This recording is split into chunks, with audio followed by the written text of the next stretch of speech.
BattleBars.com. Fuel your fight.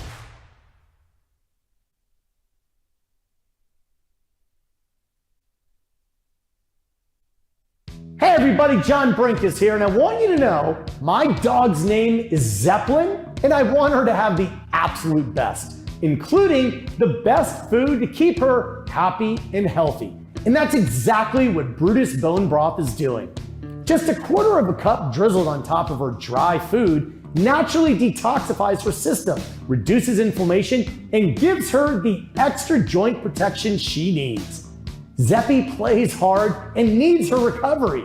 Brutus Broth makes their bone broth from all natural, non-GMO, human-grade ingredients, and it's dairy-free and gluten-free. Zeppelin loves her Brutus bone broth, and I feel good about giving it to her because it's made with science, sustainability, and social responsibility at the forefront. Now, their ingredients are non-GMO. Their products are made in small batches in the USA and packaged in recyclable and compostable containers. They donate a portion of their profits to canine wellness organizations and are active participants in their communities. Brutus Broth products are available in over 4,500 retailers across the country, as well as online at brutusbroth.com, Amazon, and Chewy. Now I know you'll find what you're looking for to make your dog as happy as Zeppelin. Brutus Bone Broth, made with love.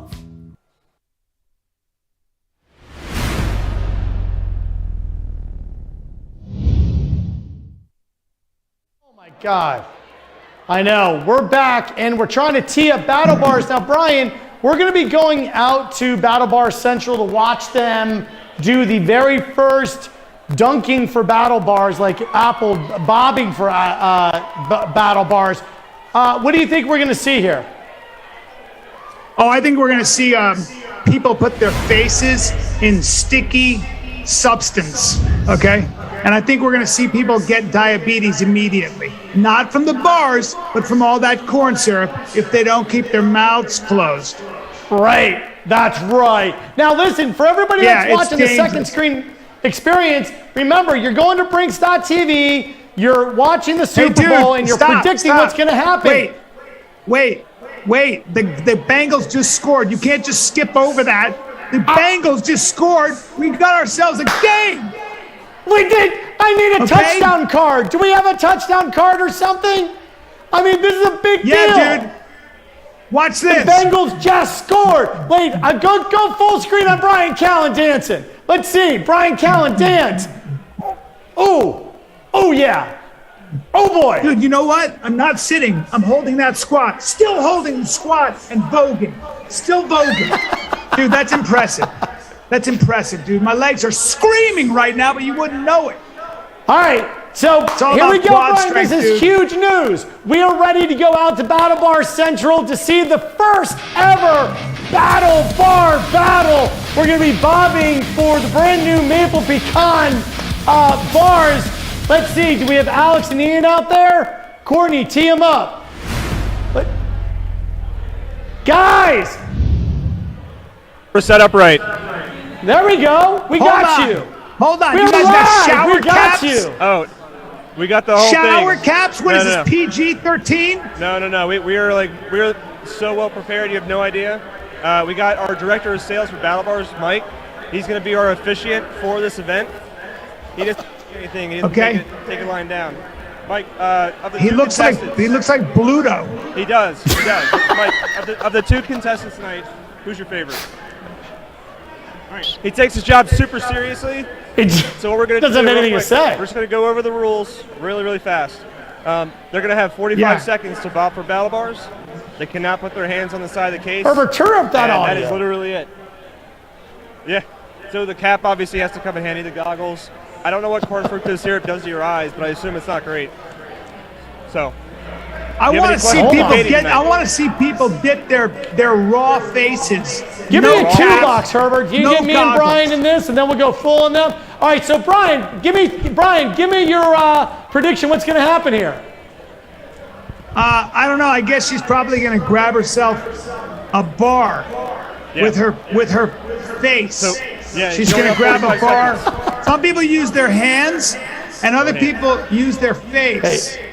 Pin So over, that's what I Tori. know. There we go. Yep. So, Right. so John, All right, Brian, you guys go get ahead ready and to count it down. Herbert, are you going to set the timer? Let's watch this. All right. The timer. Ready, Katie? 3, 2, 1. Go! Oh my God! Hold on! What do we got? She thought it was going to be easy, but it's not. Oh, hold on! She was so confident. She was got so to trap it confident. up Face all the against way in. Let's go. Ah, there's one. There it is! Oh! Yeah! Oh, God, get it. Yep. 15 seconds. That's it. Go. We're up to 3. You only got 3. Come on.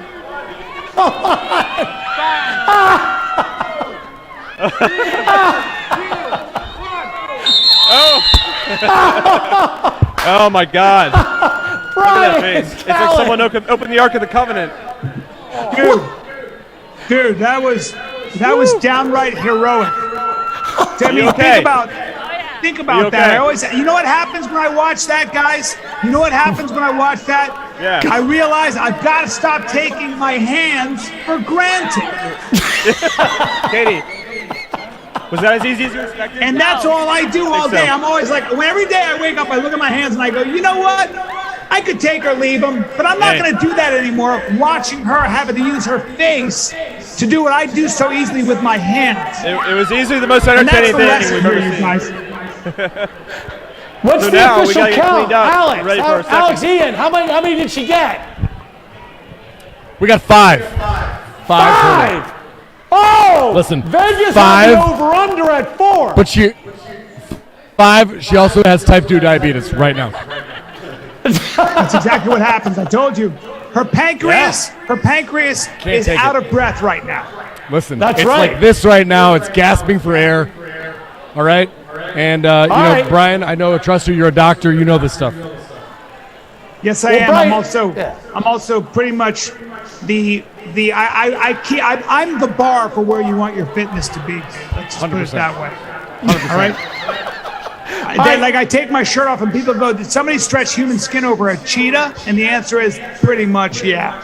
Don't fool yourself. You're being humble, sir. You're being humble. I know it. That's right. Thank you. All right, so let's, Alex, you got your next contestant coming up. 5 is a good number to try to beat. Are you ready for that? One thing that I think we needed to note is that you got to trap the bar against the glass, or you got to go quick, because when she was kind of like dancing around with it, it didn't work so good. It's true. Well, So well, John. It's so well, not so good. Speak English, please. There are children watching. thank you. Oh, your God, grammar's I atrocious. barely know the Listen, language. Jeremy's great with the jaw movements. He's really Yeah. been stretching his jaw out for at least a month straight in preparation for this. Let me see, Jeremy. Let me see your jaw really quick. Can you move it around All for right. me? Alex, are you ready to do this? ready. Let's have him go right now. I mean, we're ready to do this. Let's do it. Let's do Are it, you ready to do Brian. this, I want Jeremy? you Let's to go, count it Alex. down. Show me your struggle face. Let's go. I'm in the zone. This is when we separate the men from the boys, Hang bro. on. Are you ready for this? We're ready. 5, All right. 4, Alex, 3, Alex, 2, if you win, I'm giving you my firstborn. Well, my thirdborn. Go. Let's see it. Come on. This is pathetic. 5 is a go. You're pathetic.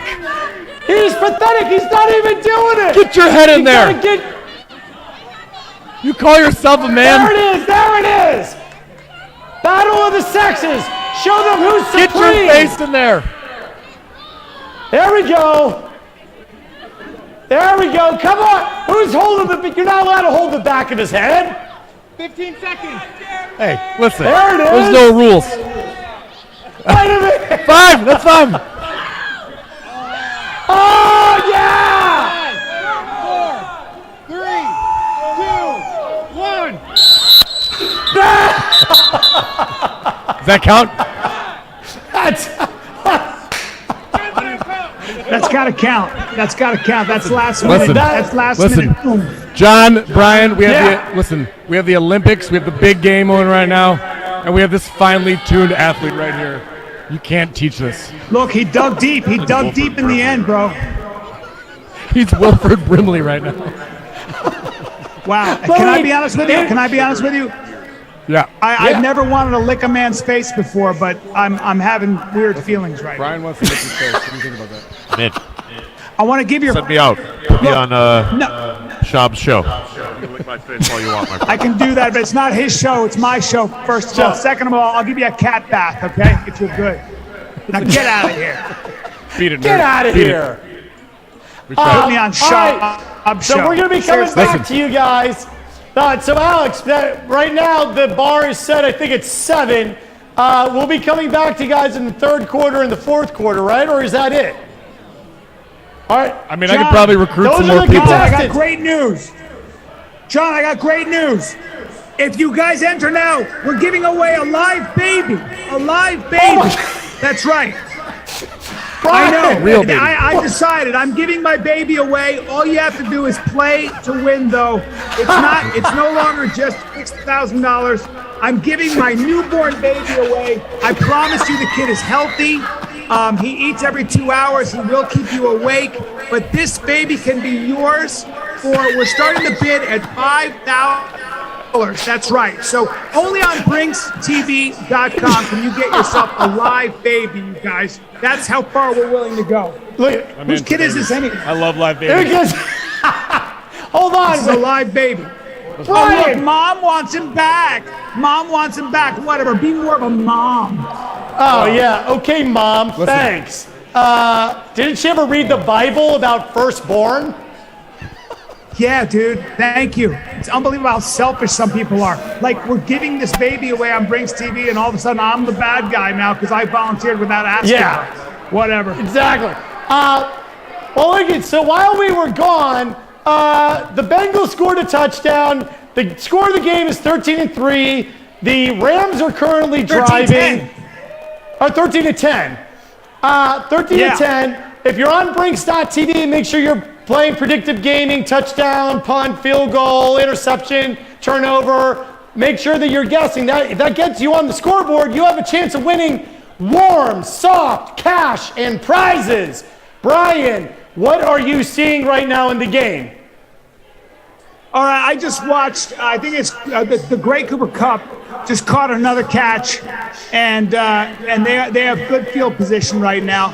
And I'm thinking that the Rams are definitely going to put some points up on the board. If it's not a field goal, it's going to be a touchdown, obviously. So this game is crazy. False start, offense. You see what happens when the pressure gets a little too much? Yeah. Hey. All right, Brian, we have our first MV Pup competition for Brutus Bone Broth ready to go. This is huge. Everybody's going to have to vote on this. Vote live on Brinks.tv. We're going to be seeing 3 dogs. So, hold on. Wait a minute. We got Ollie. All right. He's ready for the game. That dog looks like he would bite you right in the face. Yeah. Wait, Scroob the dude. Wait, is that the invisible dog? He's a ghost, John. He's a ghost. Wait. Scroob the dude is a and ghost. Margot dogs. Wait a minute. Hold on. Yeah. Hold on. They're not. Wait, hold on a second. You know what, John? Oh, yes. Go ahead, Brian. They're super small. They didn't make it. They had them on a podium, and they're both Chihuahuas. But the point is that they do exist. Either that, or they're just figments. They're a breed called the figment of your imagination. Yeah, that's right. Well, also, fill in the blank. I think those 2 dogs actually have not. I think Ollie had been using Brutus Bone Broth, but the other 2 dogs haven't, and they're too diminutive so they die. in size. No, you know what happens when you don't feed your dog Brutus Bone Broth? They don't live as long. So if you want your dog to not be in the picture, all right, then don't feed your dog Brutus Bone Broth, all right? Because he'll leave us a little too early, all right? So if you don't buy Brutus Bone Broth, you're a scumbag because you hate dogs. I'm tired. Right. John, I'm angry right now. I'm angry. Move Two on. Let's dogs get out of are no longer with vodka. us because their owner didn't have the decency to feed them Brutus Bone broth, long pass by the red. Interception. Oh my God! Interception, Mike! Oh my God! Interception! Cincinnati Honey Badgers! Hold on You a see second. what I mean, John? We gotta you see what I mean? Yeah. Everybody's on you the see what I mean? Rams. They don't care. They don't care. Now you get too cocky. You don't get too cocky in the backfield with the Bengals. I've been saying that since their inception. That's right. All right? You don't throw it long. You don't throw it long with a team that hungry. All right? You don't stick your hand in a honey badger's hole, John. How many times I got to tell you that? All right? Brian. You stick your finger in a honey badger's hole, and you start moving it around, and you get your fingers bit, and now you're surprised? I don't know. You don't throw a long pass against the honey badgers like that, or you're gonna end up being sad. But guess what, John? You deserved it. You deserved it. Brian, you're bad talking play. with your hands. You are looking. John. You're actually. John, don't ever listen to me right now. When it comes to my team, the Cincinnati Honey Badgers, don't ever bring that shit in onto my field. Don't ever insult me with a long random pass like that again. Right now, we're going down to the Brinks World Headquarters, Brinks TV World Headquarters. We're going down to our field correspondent, Rob Vaca, he's a man among the people. Right now, let's see. Let's go down to Rob. There we go. I am a man among the people, and we are in the 2-minute warning of this Super Bowl. There's high drama. Looks like the momentum has changed. Looks like the Bengals are swinging back into the pole position in terms of momentum. And there's giveaways at Brinks TV. The party here is in full swing. Bryan Callen's giving away babies, and I'm going to shift gears for us. I have a guy here with me who I've become friends with, who I really respect, who I've gotten a lot of energy from. His name's Kevin Hines, and you may or may not know Kevin, but you should, and now you will. So Kevin survived a jump off of the Golden Gate Bridge. He survived a jump off the Golden Gate Bridge, and he has lived to tell his story, and his story is one of redemption. His story is one of how you can bring God and light into your life, and his story is one of suicide prevention. In a world right now that so sorely needs more Kevin Hineses, Kevin Hines, it's great to see you, man. Great to see you too, Rob. Thank you for having me here today. Tell us, while we're watching this game, let's shift gears around. Tell us what you've seen so far. The Bengals and the Rams are locked in this 13-10 game. You grew up on the West Coast. Tell us what you've seen so far in the game. Well, I have to first say I grew up in San Francisco, so I'm sad for the 49ers, but I'm excited for the Bengals. I don't think much of the Rams, but good luck to both of them. I would love if the Bengals pulled this one out and won the game. Did you see that little subtle shot there at the Rams? The 49er fan slips in that he's happy for the Bengals, and he doesn't think much of the Rams, and he just wishes his 49ers were in it. Yeah, Kevin, basically. You know, I have two teenagers. I have a 19-year-old Alexis at Clemson University. I got a 16-year-old Kyle at Johns Creek High School here in the Atlanta area.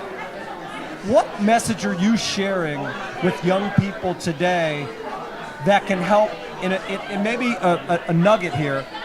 What can you share with young people that might be able to give them hope and a glimpse into what's possible? You know, Rob, given what I did 21 years ago by attempting to take my life, suicide is never the solution to our problem. It is the problem. And I want to share to the youth of today that just because they're in pain today doesn't mean they don't get to have that beautiful tomorrow, but they have to be here to get there in the first place.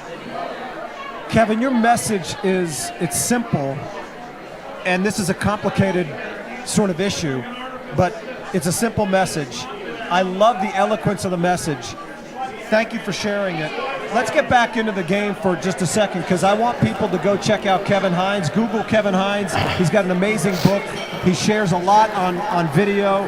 Go find Kevin Hines. What's your prediction here as we get to the end of the first half and in the second half? Who's going to win this game? At the end of the first half, the Bengals will still be down, but they're going to come through in the second half. They're going to take it home. They're going to win the game. They're going to win the Super Bowl. So Kevin Hines says the Bengals are going to win the game. They're going to steal the Super Bowl. This is the Kevin Hines that is quasi-anti-Rams, so we'll take that with a grain of salt. But Kevin Hines, thank you, man. Thank you. Come back to me.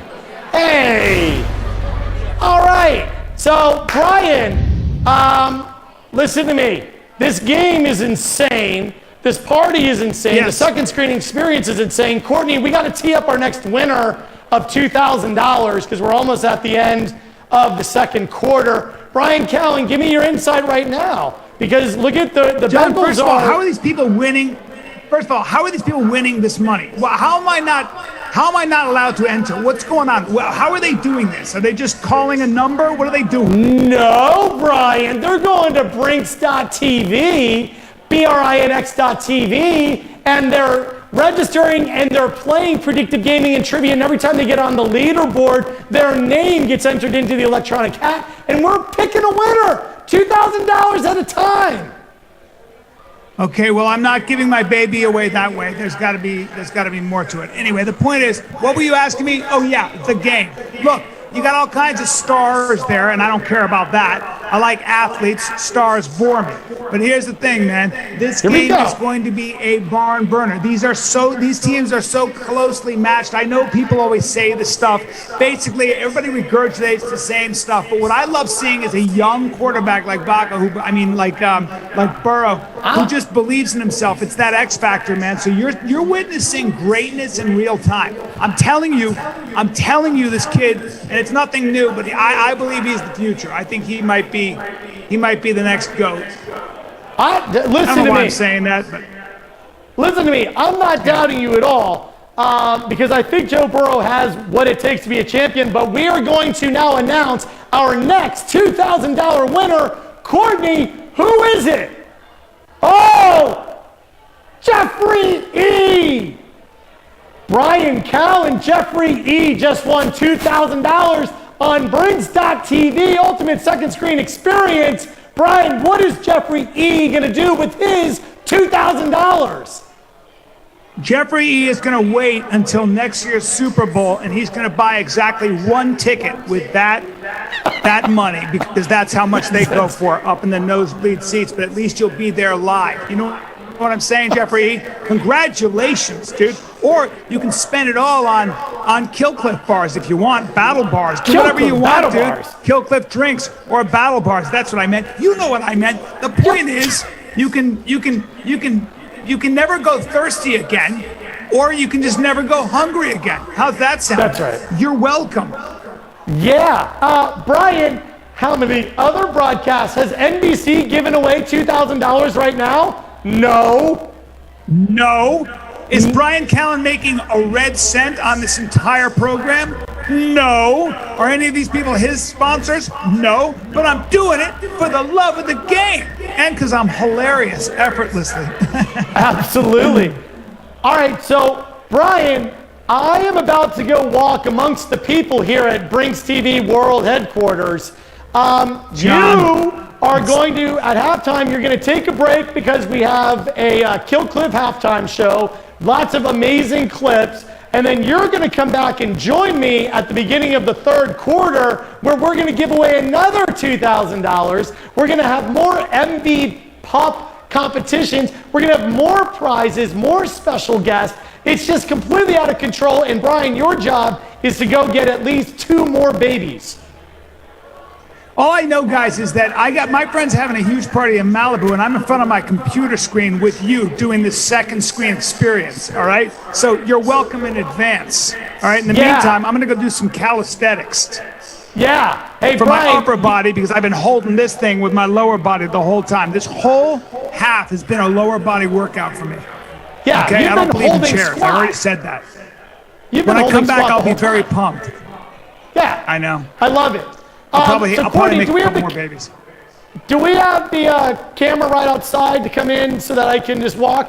All right, so listen, Bryan, you go potty, get yourself a battle bar, go drink a Kill Cliff. We're going to see you at the beginning of the third quarter. I'm now going to go walk amongst the people. All right, where's my camera? All right. Where is it? Lower Bryan. And lower the screen for Bryan. And here we go. Where's the camera? Is the camera coming in? Like, where are we? Here we go. He's supposed to be right outside the door. Tori, go find him. All right, so we got a camera with a stick mic. He's going to be coming back. So listen, everybody needs to go to Brinks.tv. You got to register. You got to get on the scoreboard to win. And I think the camera's coming in. Where's the stick mic that Rob Vach has been using? Do we need it, or can I walk? Herbert, here we go. I'm walking. Whoa, check out the set. Uh-oh. Oh, no. That's the battery. Here we go. Give me one of these mics. Here we go.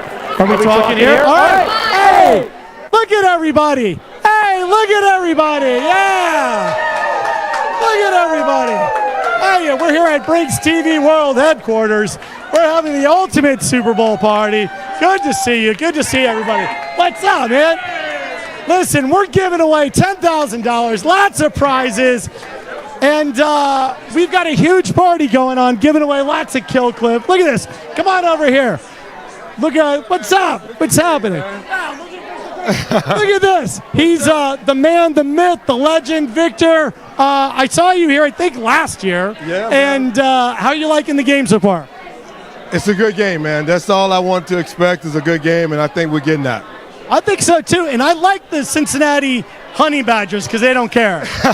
Hey, man, hey, they may surprise us, man. I mean, the way it's going right now, anything is possible. So, we'll see what happens. Rams better get going or they're going to let Cincinnati get it. Absolutely. All right, I'm going to come over to Heaven over here because Heaven's making me a drink for Kill Cliff. My favorite Kill Cliff is the Kill Cliff Octane.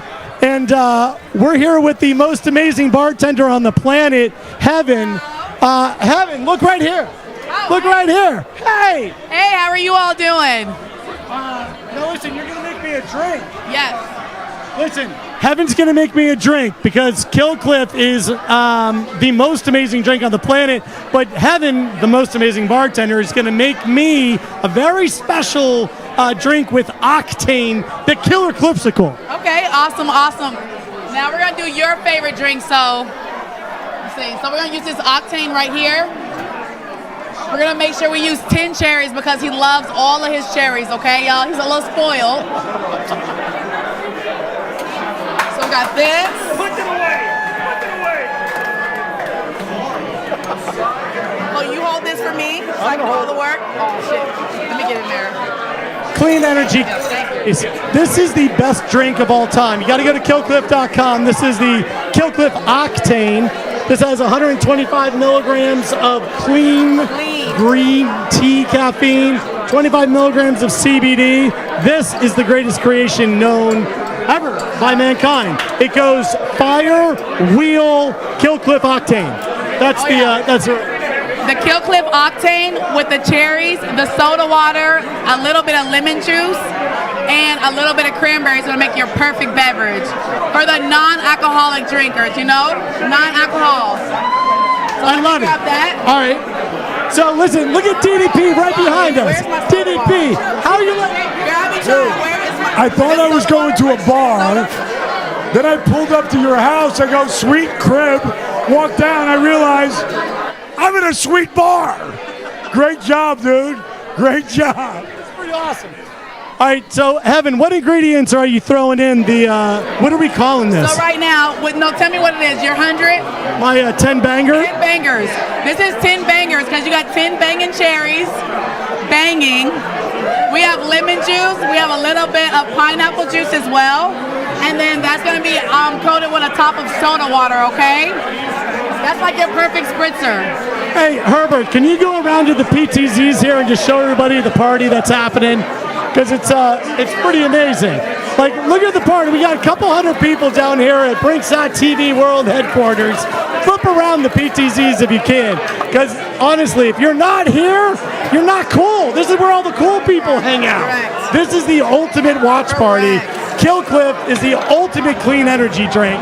We have amazing products and amazing giveaways. Giving away over $10,000 throughout the Super Bowl. And Heaven, what ingredients have you been adding to the Killer Clipsicle 10 banger? I did add a little bit of orange juice to it and a little bit of fresh squeezed wine. Fresh squeezed lime, okay?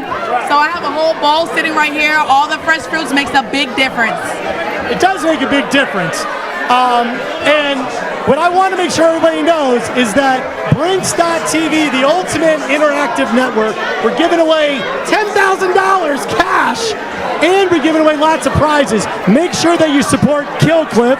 Go to killclip.com. Make sure you support Battle Bars. Make sure you support Brutus Bone Broth and Punched Energy Gummies. Rob Vaca, what do you think about the scene here?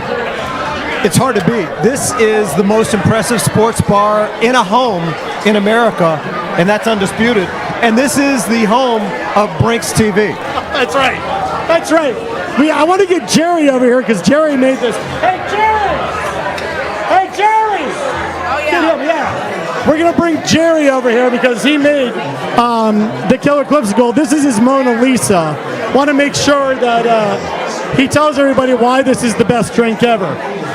Jerry, give me a little insight on the Killer Clipsicle here. I don't know. It's probably just the best thing that you've ever drank in your entire life. It's like the perfect combination of orange and vanilla and just amazingness in a can.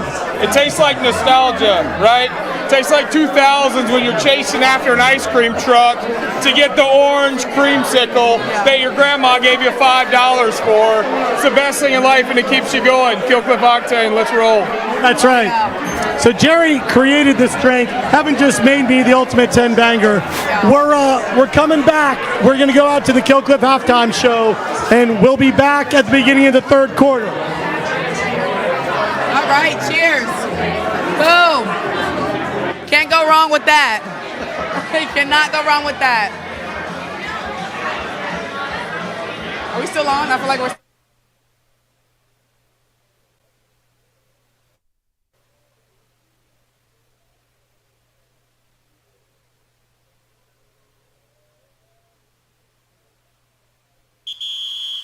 The 2022 Big Game Weekend on Brinks.TV is brought to you by Brutus Bone Broth, made with love for dogs.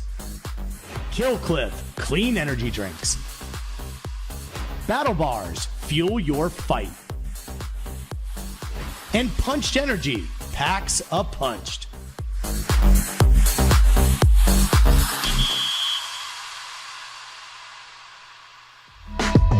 Killclip make your drink cold happy.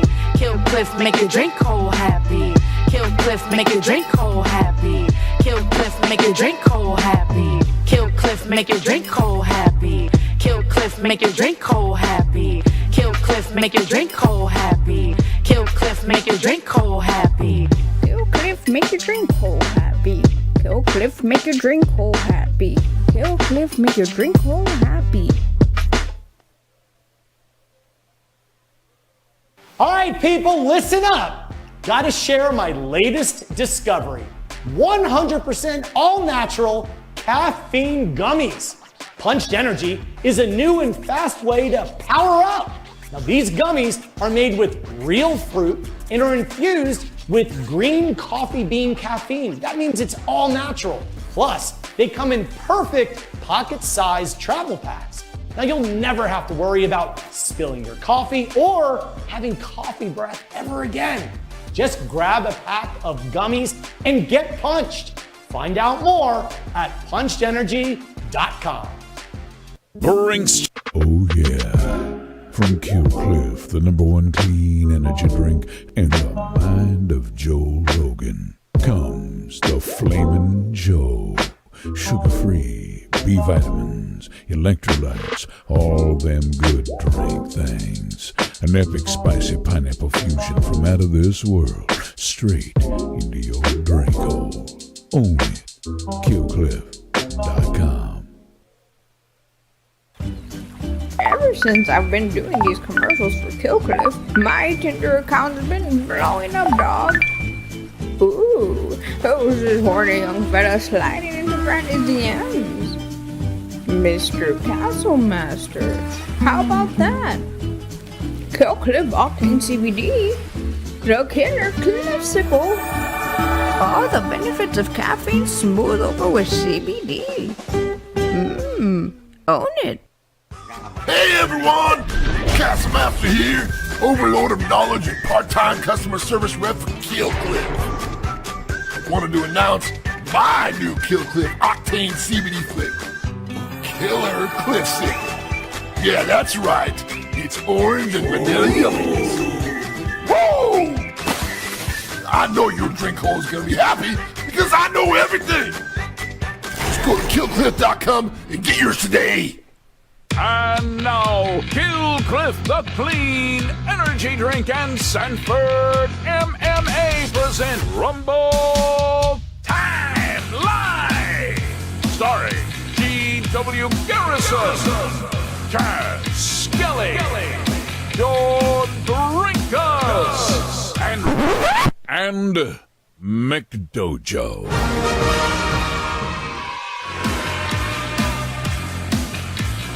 There we go. Go full screen on me. Go full screen on me. Look at this. We got, there we go. Look at this. Kill Cliff Octane. I'm not saying it other than because it's true. This is the greatest drink made in the history of mankind. Better than water. God himself, we're negotiating a deal right now. He believes the same thing. I don't know if he'll put his weight behind it, but he's considering it. So that was a direct contact. Y'all didn't go through his agent or his manager. You just spoke directly to the man. We went straight to God. How much do you think God weighs? I don't. You know what's funny is that he's been using our products for years. Yeah, I heard Moses had to go through his agent. He didn't even get the. He didn't go straight there, but I have a direct link. And I've spoken to him before about some other stuff on Sports Science. I had him on twice. You can look him up. Oh man, I got to check that IMDb. Is that on YouTube or something? Can I find that? It's on YouTube. They may have taken it down. It's being censored, I think, but whatever. We're going to move on from that. And we're going to say, hey, everybody, welcome to the show. Chaz, why don't you say hi in a way that's appropriate? Hey, everybody, welcome to the show. Hey, Chaz, how you doing? You look like you're in witness protection or something. It is a lighting situation you got going on. Can we distort his voice for just this show? Drop it down. We just put Granny on top of him because he's ugly anyway. You know what I mean? No longer has a mullet. He's not bringing anything. You know what I would like to do? Man. What? You know what I need? I need the that little cat thing. Remember that video we played where that lawyer called into the judge? And he was a cat? Yes. With the That's a Snapchat filter. Just want to make sure everyone knows I'm not actually a cat. I'm not. All right. So McDojo, say hi to everyone. Hello, people. Hopefully everybody's doing fantastic and wonderfully well. It's a mango day for me today. Delicious CBD. That's got CBDs in it. All right. Let's go to Mr. Participation Medal. GW. Wow. Look at all those. Look at that. What is that from field day in 5th grade? This is from actual.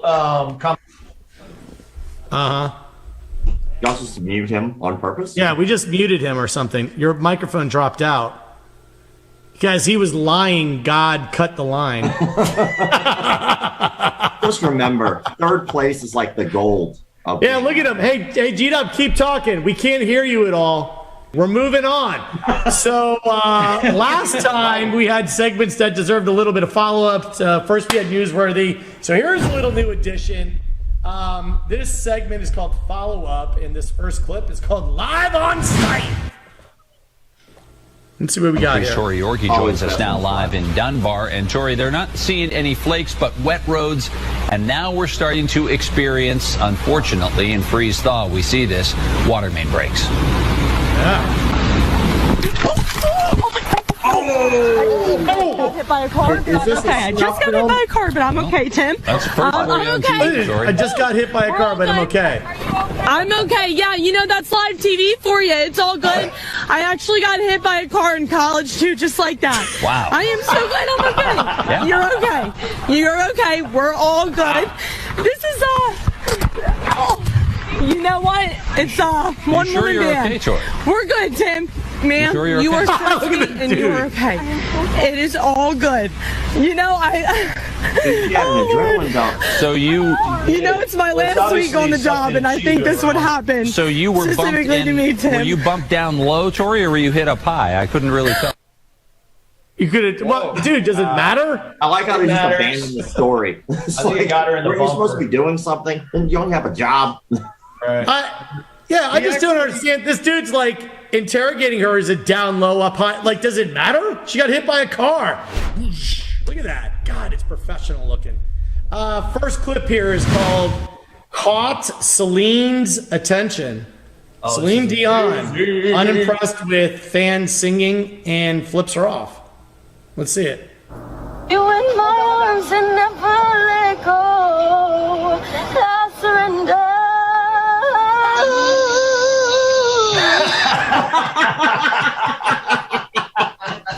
You in my arms and never let go.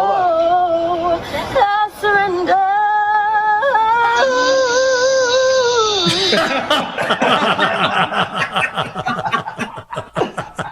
I never really liked Celine Dion until right now. Oh my God! Hey, she shot her shot. That was her chance. She went for it, and she just got completely blocked at the rim by Celine Dion. Hard.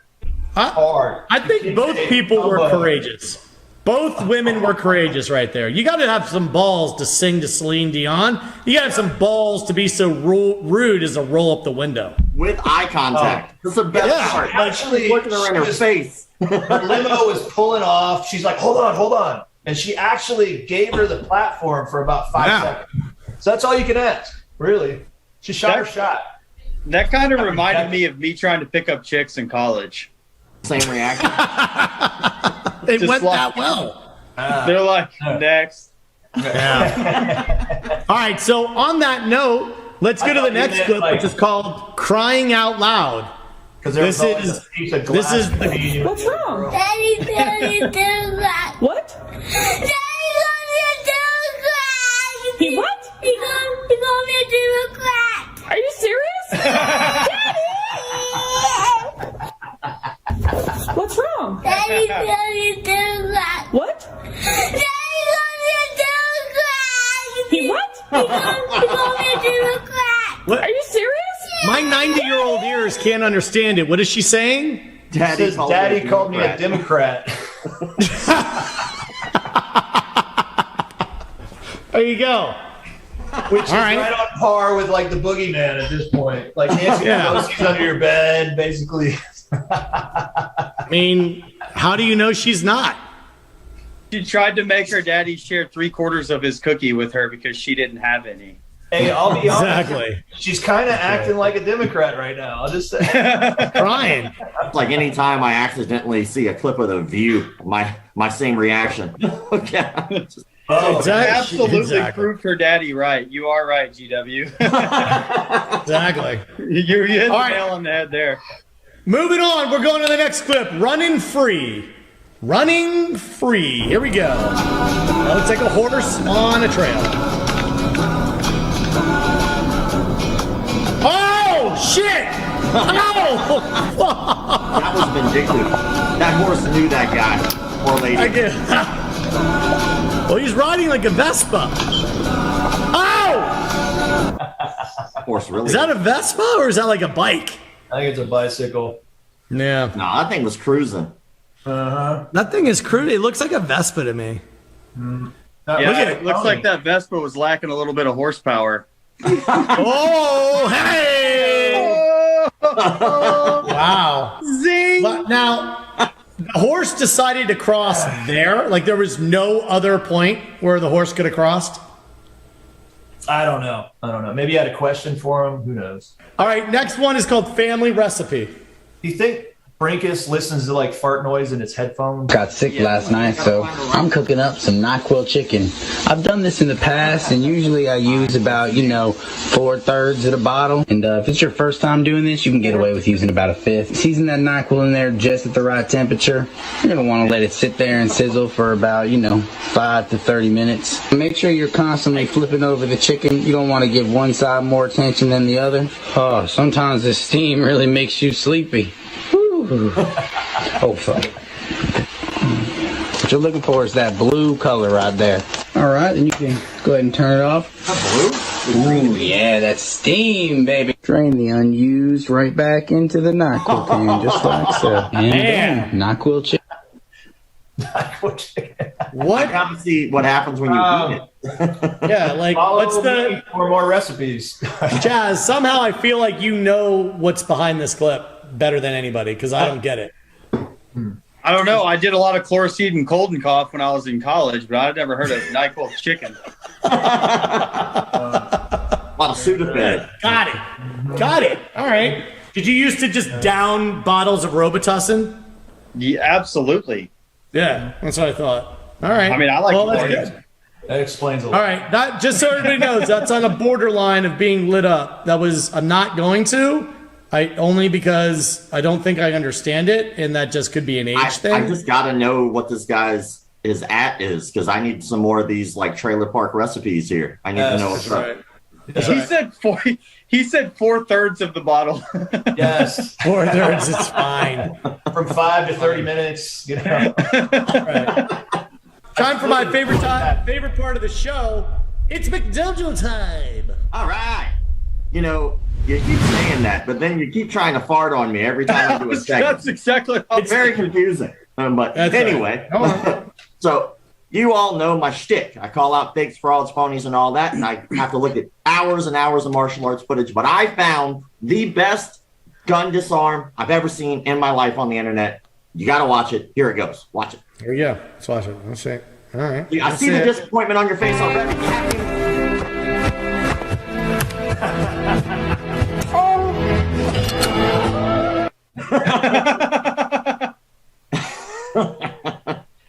Yeah. Go ahead.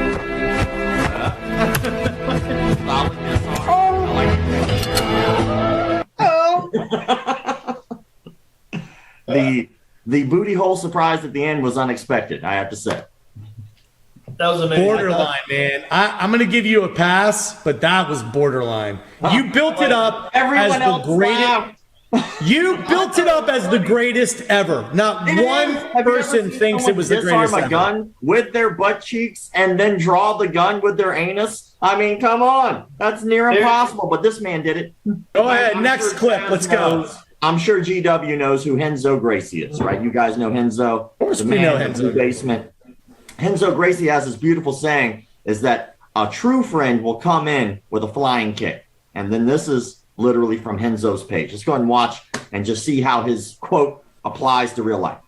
That's right. Around the world, live from the sold-out HSBC Arena in Rio de Janeiro, Brazil.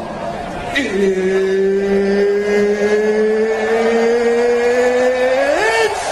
time! Wow. That's a hell of a kick.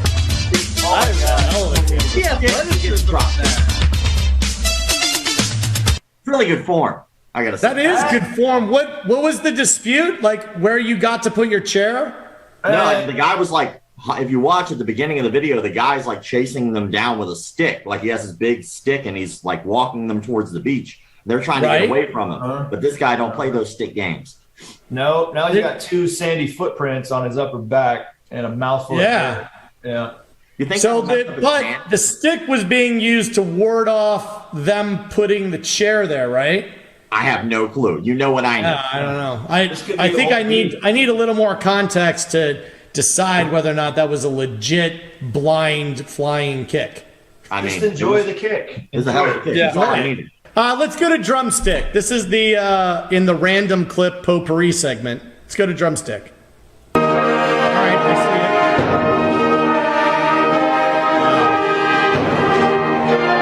Whoa! Oh, she's gone. Wow. God damn you, Bernice.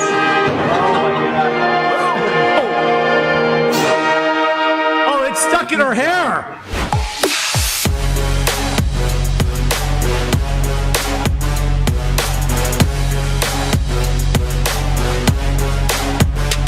Brinks TV, the intergalactic home of winning.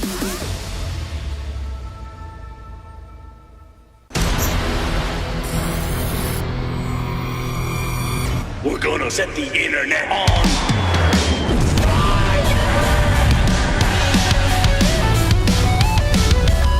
With Killer Clean Energy. Flaming Joe. Flaming Joe. We're gonna set the internet on fire.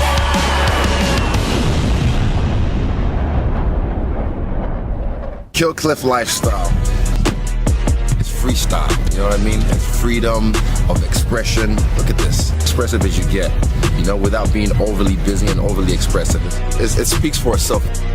I feel like we're just getting started, and we're the new monsters in the game, the new beasts in the territory, the new dogs in the yard, and man, we're about to piss all over everyone. Ignite, Tequila Kiwi. Ching!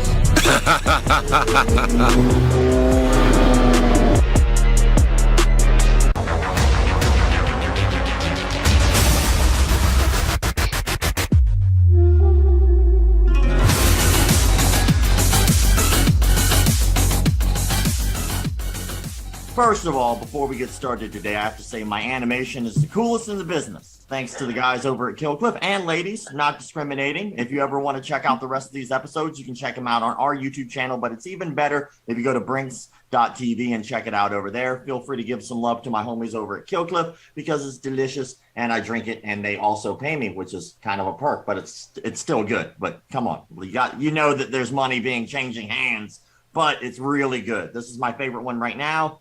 It's a little tango mango, and it is delicious. Delicious. You got to check it out. Anyway, my guest today has been a homie for a little while now. I got to say, I think it's been a couple years we've been chit-chatting, and I didn't even know all the things that he had did when we first started shooting the shit because he was helping run a meme page that calls out casuals in the MMA industry, and it's a really funny page, but he's a triple threat, man. He's a martial artist. He's an actor. He's a producer. Jonathan Sadowski. Come on in, brother. Let's get to talking.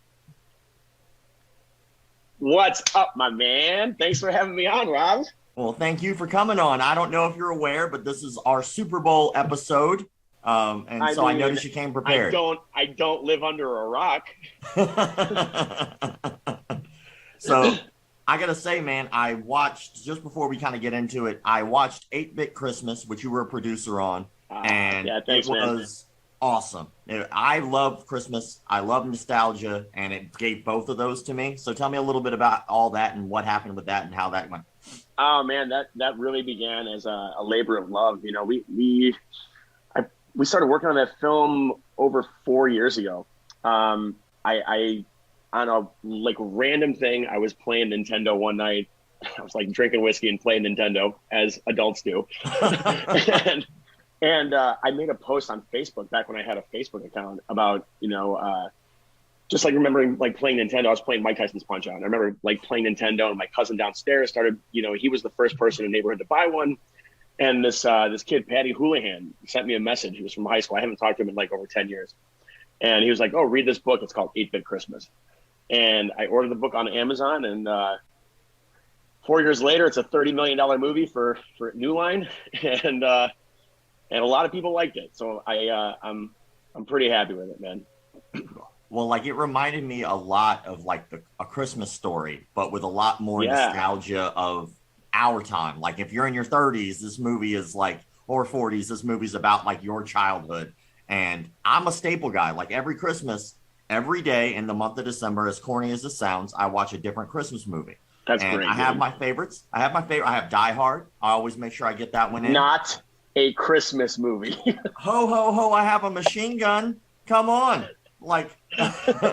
No one blows up the Nakatomi building without Santa's approval, all right? Rob, I love you, but I will die on this hill. Well, 8-Bit Christmas is a Christmas movie, and I suggest if anybody loves Christmas. And dude, it's so funny. It's so funny you mentioned A Christmas Story, because one of the things when we were making this movie, we were talking to our director, and we said we wanted to pull from like classics like The Sandlot and like Goonies, and A Christmas Story was a big one. So we like to brand this as A Christmas Story for the Nintendo generation. For sure, and it nailed it because I absolutely loved it. And I'm Thanks, super man. critical of my movies too. Like I'm a cinephile. Like I watch movies like all the time. So if it's not up to snuff, I'd be all up on you. I'd be like, "What the fuck, man? Why you messed up my Christmas?" I wouldn't mention cinephile and snuff in the same sentence. Those are much different movies. But anyway, that's a good transition to the next. We'll go right into our first segment because Let's do it. It is the Super Bowl episode.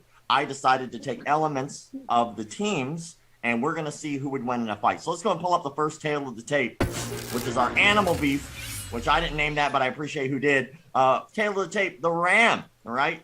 Typically live around 10 to 19 years, roughly about 5'6". By the way, that's from their feet all the way up to their horns, standing next to you, not body length. They're roughly about 262 pounds to 280 pounds. They can charge up to 20 miles per hour, and their horns themselves weigh at least 30 pounds apiece. Those are some heavy heads. Bengal tiger, on the other hand, lives about 8 to 10 years, about 5'3" to 6'5", and that is, by the way, from head to booty. When it comes to their weight, they're about 390 to 570 pounds. That is a terrifying animal. Notes, teeth are about 3 inches long. Claws get up to about 4 inches long. Let's talk about it. Who do you think will win in the fight? Well, Rob, as heavy as the horns are, unless that ram is charging and headbutting a sleeping tiger, the tiger takes this one, my friend. All right. Well, you know what? I know we're on a tighter schedule today, so let's go and go into that first clip. I mean, look, if I'm being totally honest, the bear beats both of them. But the Bears. They didn't make the playoffs, let alone the Super Bowl. So I'm gonna go with the Bengal on this one. All right. Well, this is if hypothetically your situation played out and the Bengal Tigers chilling, sleeping.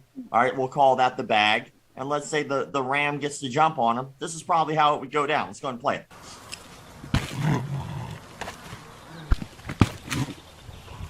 He's got a little booty in it. All right. But yeah, he puts his back into it. Yeah, you got little short shots. He gets little short shots in.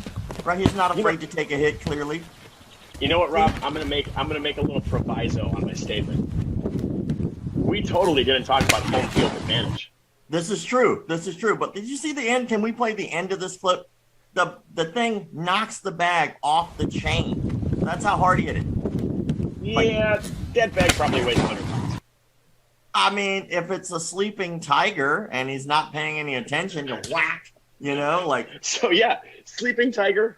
We'll give it to the ram. However,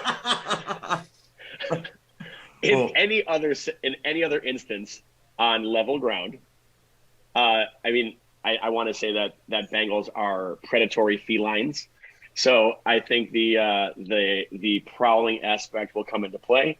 However, home field advantage. Now, if we're talking the side of a rocky mountain, I think we got to start leaning towards the ram here, Rob.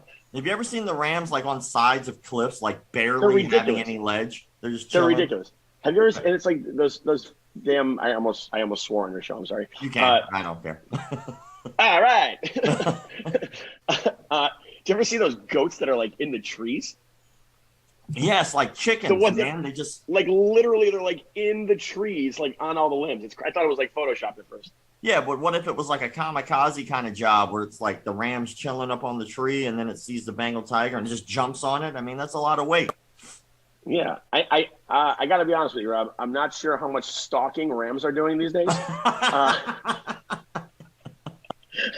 don't think they're really sneaking up on their food. Well, I mean, who knows? I don't make the rules here. All right, look, if a Bengal tiger happens to find itself on a rocky ledge, and he is faced with a very territorial ram while sleeping. I put my money on the ram. Well, I agree with you 100%. I just, I got to give some type of objectivity so it's not a landslide. But I saw the most terrifying thing ever when I was looking up some clips for this, and I can only show you like a piece because YouTube would take the rest off, I promise you. But you got to check out, just look at how terrifying this moment is. Let's go ahead and roll the second clip, and I want you to see just what this man is seeing.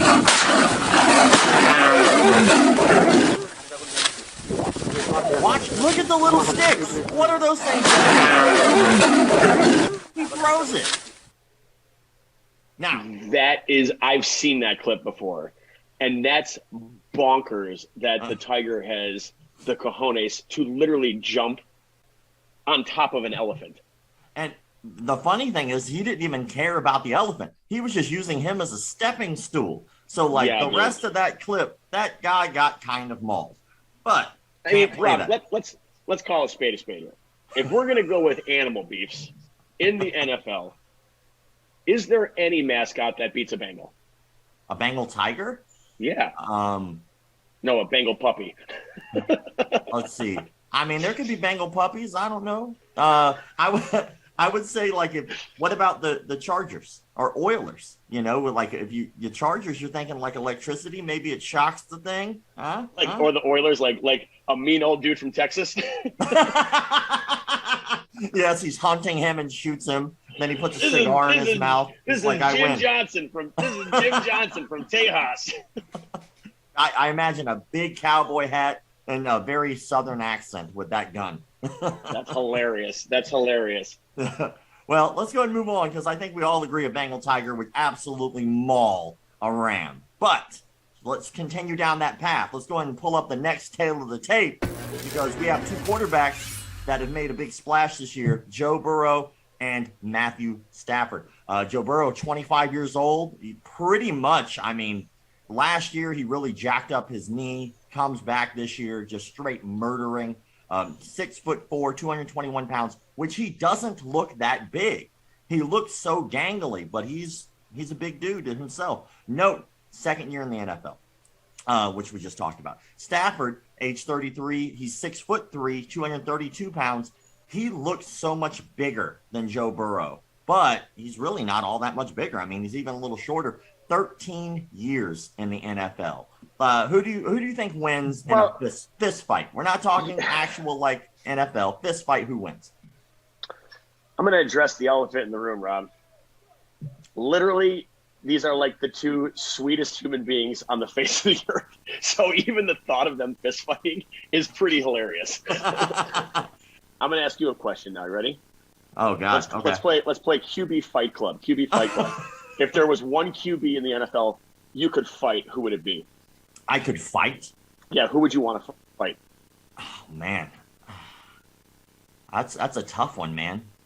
I'm not a huge football guy, and I know that's weird since we have a Super Bowl. There's only one answer here, Rob. There's only one correct answer. What's the answer?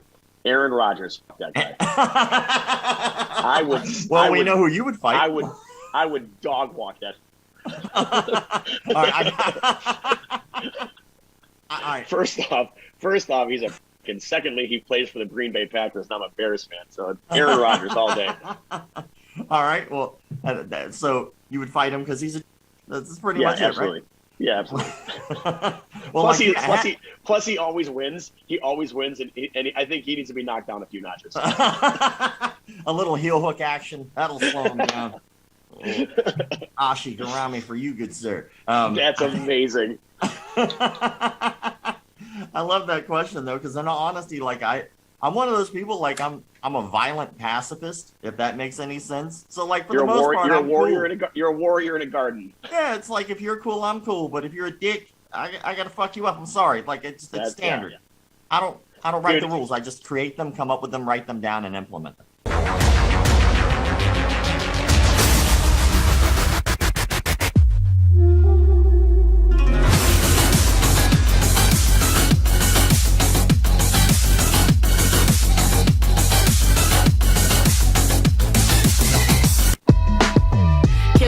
Make your drink cold happy. Kill Cliff, make your drink cold happy. Kill Cliff, make your drink cold happy. Kill Cliff, make your drink cold happy. Kill Cliff, make your drink cold happy. Kill Cliff, make your drink cold happy. Kill Cliff, make your drink cold happy. Kill Cliff, make your drink cold happy. Kill Cliff, make your drink cold happy. Kill Cliff, make your drink hole happy. Kill Cliff, make your drink hole happy. Oh yeah. From Kill Cliff, the #1 clean energy drink in the mind of Joe Rogan, comes the Flamin' Joe. Sugar-free, B vitamins, electrolytes, all them good drink things. An epic spicy pineapple fusion from out of this world, straight into your drink hole. Own it. KillCliff.com. Ever since I've been doing these commercials for Kill Cliff, my Tinder account has been blowing up, dog. Ooh, who's this horny young fella sliding into Brandy's DMs? Mr. Castlemaster, how about that? Kill Cliff Octane CBD, the killer Cliffsicle. All the benefits of caffeine smooth over with CBD. Own it. Hey everyone, Castle Master here, overload of knowledge and part-time customer service rep for Kill Cliff. Wanted to announce my new Kill Cliff Octane CBD flavor, Killer Cliffsicle. Yeah, that's right, it's orange and vanilla yumminess. Woo! I know your drink hole is gonna be happy because I know everything. Just go to KillCliff.com and get yours today. And now, Kill Cliff the Clean Energy Drink and Sanford MMA present Rumble Time Live! Starring G.W. Garrison, Chad Skelly, George Brinkus, and the 2022 Big Game Weekend on Brinks.tv is brought to you by Brutus Bone Broth, made with love for dogs. Kill Cliff Clean Energy Drinks. Battle Bars, fuel your fight. And Punched Energy, packs a punched.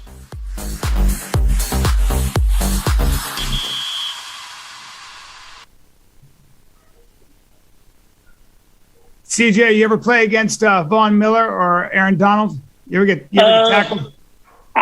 Teammates with both.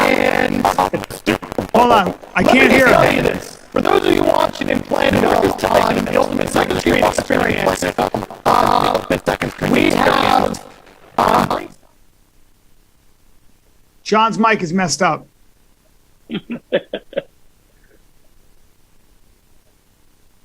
I can't hear him. Me either. What's up, John? Can't hear you. So, Bryan Callen, what do you think of what's going on in the game? What do I think is going on in the game? I think exactly what I predicted at the beginning of this game. We got a war going on, and this isn't just about spirit and athleticism. This is about the intellectual part of it's really about thinking on your feet and improvising and being faced with situations you didn't know were going to come up. And this is what I love about football, because you got to think, and you've got to be a deep thinker. You got to be a strategic thinker in split-second time. And that's why this game in some ways is such an amazing game. I mean, I'm talking about the game of football in general. There, I said it. What do I know? You're brilliant. You know everything. Good. All right. I'll take that. I appreciate that. At least I'm appreciated somewhere. Uh-oh. All right. There he goes. He's rolling out. Oh, that was tough. Uh-oh, we got a little fight going on. Don't hit my quarterback, Aaron Donald. Nice little shove.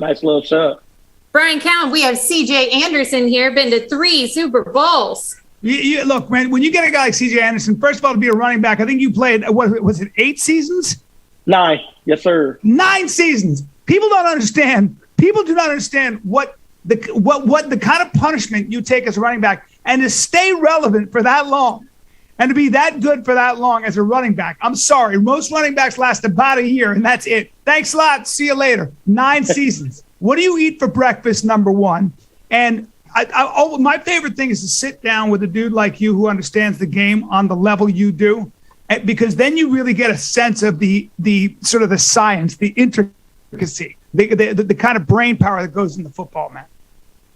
right? Oh, well, for breakfast, protein, you know, some type of egg, some type of steak, right, to keep me going there. You know, this game, it's like, obviously I got my Rams beanie on, but I really respect both sides. Like, obviously, both these coaches was my coaches, Zach Taylor, and good run, Burrow, for the first. But Zach Taylor, obviously, was my quarterback coach when I was in L.A. Obviously, McVay was my head coach when we lost Super Bowl 53. I think the way the game is going right now is going exactly how I would predict it.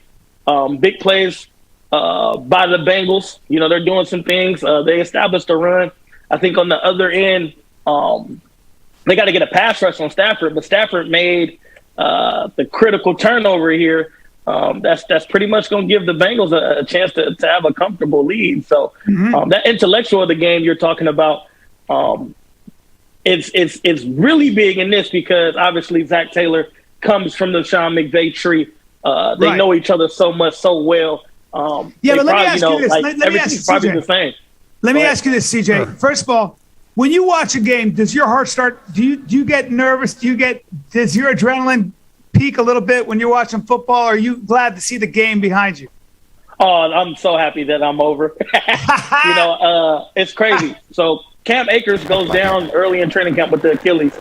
Yeah. The Rams call me, right? And that's the second year in a row they've called me, and I told them, like, no, I'm not coming back. My mom, literally, I'm at my mom's house watching the game. My mom goes, man, can you just not give us one more season? I could be at my 4th Super Bowl. That's how my mom's thinking of it. But I just told my mom, all the things, I said, I went through those things. I had to do those things. I love it. So, but they want to bring him out of retirement. Just when I'm done, they pull me back in. Come on, man. Come on, we want to see you. Strap it on. Get in there. I'm so proud of my career and what I've done. And the game is far behind me. Obviously, I'm coaching at a high school right now. Trying to. One day, I want to run my own collegiate program. So I'm learning a lot. When I watch the game, it's in that coaching fashion now. Situations, what to do, what not to do. Try to learn from all these coaches and all these games that I watch at both levels, the collegiate and the NFL level. Now, well, let me ask you this. I've always wanted to ask a guy like you this. Now, how many of these decisions in offense, defense are actually being made by the head coach, or is he listening to his offensive coordinators who are up in those booths? Like, what's the ratio, do you think? Are they giving him different options and then he's saying, let's go with option A? I think it's a collective thing. I think they get information from upstairs, what makes it the best information for them on the field. But I also believe, you know, they take an angle. Like if you watch Sean McVay, he's always really far back away from, you know, what's going on because that's the angle he can see. I think he's trying to get a good angle. He's far back from the sideline. Yeah, far back from the sideline. Wow. Right. So like say the ball's on the 50, Sean McVay might be on the 20 looking at the game from that angle, and I think he's looking at what he can see best too. So I think it's a collective, cohesive in all. Obviously, head coach always says all, but I think everybody has a different way of communicating and trying to put themselves in the best play in the best situation. I'm going to make a prediction right now. I need you to solve a problem. Look, here's what I'm thinking. Here's what I'm seeing. Aaron Donald and Von Miller, etc. That whole defensive line. They're faster, they're stronger, they're smaller than the offensive line, and they don't get as tired. You got your offensive line, they're starting to get tired, man. You get tired, especially in the fourth quarter. You're dealing with injuries, you've been playing. How do you solve? That's what I always want to know. I think defenses win games. When the game is close like that, it's the defensive line, when it comes down to it, that puts all that pressure on that quarterback. And they can fold anybody like a chair. I don't care how tough Burrow is. Those guys, if Von Miller puts his hands on you, or if Aaron Donald puts his hands on you, you're going down. It's lights out. How do you deal with that? That's a huge problem, man. Right? Well, I think what Cincinnati is doing, if it's 20-13, if the score was flipped, then I would say advantage Rams and what they do best. I think right now, what Cincinnati has right now that goes to them is the run game because they're up, right? Because they're up, they can run the football. And for that simple fact, right, like Aaron Donald just got the sack in that critical third down when you know it's a passing down. But let's say the Rams go out here and go 3 and out, right, get the ball back to Cincinnati. Cincinnati can run the ball, right, and pick and choose when they throw the ball, which will keep Von and AD have to play both instead of knowing passing situations, teeing off like they know how to do. Okay. Like I've seen Von and AD do when I was playing with both of them. Here's my question to you. Here's a very personal question. Hold on, CJ. If there's a 40-yard dash right now, and I'm timing you, not with my stopwatch, but we got electronic timers. What are you running right now? What are you running the 40 in? Oh, probably 4.7 right now. Four, 5 coming up. So probably 4.7, 4.8 right now at this moment. So you're acting like that's slow. You're acting like that's slow though. Is that like it's people slow ask me my compared? golf score? It's slow compared to what I used to do back in my mid-20s. I don't know, man. 4.7, 4.8 is pretty fast. I'll take that all day. All right. Okay. All right. I love it. Hey, CJ, I got a question for you. Yeah. So, what's up, JB? In the big game like this, I mean, you've been there, you've done that. What the Bengals right now have so much momentum going their way. How do the Rams get that out of their heads? I think they just continue to play football. Like, I just think the interception that Staff just threw, obviously was off the tip interception. The receiver was wide open. I think they continue to just play football. Obviously, Jalen gave up a big play. Right, ref missed the face mask. I think you overcome those by playing football. Look, think about it. You just turned the ball over, but you gave up 3. You're down 7. That's a win. That's what as leaders, right? They have those leaders. Von Miller, right? Jalen Ramsey, right? Aaron Donald, right? Matthew Stafford. You say, hey, man, look, we just put ourselves in 2 bad critical positions. Instead of being down big time by like 14, 17, we're only down 7. So I think if you continue to just keep playing, keep your head down, keep working, I think that's how the Rams overcome this. It's not that time yet where this drive with 10 minutes left in the third quarter. It's not that time yet where like this drive means everything. Correct. Listen to me, CJ, everybody. Right now, the Cincinnati Bengals are up 7. And it's only 5 minutes into the third quarter. Vegas is going nuts. They're losing their mind right now. They're just losing their mind because nobody saw this coming except Bryan Callen and John Brinkus. A lot of football left. It's a lot of football left. Like I said, this drive is not critical to get points or get anything just because it's so early, still early in the in the third quarter. Now if you get the ball back and go score here, it can be tough. When you watch Burrow and his poise, are you looking at future greatness? Yeah, man. I mean, that is. I played with X factor. I played with a guy who was like calm in situations and really commanding, and Joe Burrow has all that. I mean, he can make every throw. He's super, super intellectual. You can see that just when he checked things at the line of scrimmage, just like he did earlier in the season. Cover 0 came, he threw screen, they scored a touchdown. I forgot who they were playing. I think it was a Thursday night game, I want to say against Miami. But what he has is just phenomenal. Yeah. Good ball, good catch. He's third down. Got to get off the field on third down. That's where Cincy's struggling right now. The X factor with Burrow, it seems like when you got a young quarterback, you want to put him in uncomfortable positions. If he's used to running, you make him pass. If he's used to passing, you make him run. And I don't know, man. Some quarterbacks you can't make them uncomfortable. You can't do it.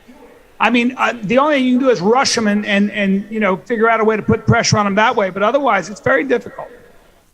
It is with him. I mean, even in the Tennessee game, right? He was sacked 8-9 times. Yeah, still, 9 times. I've seen, we've seen Tom Brady get moved off his spot, sacked, right? Peyton Manning being sacked and flustered.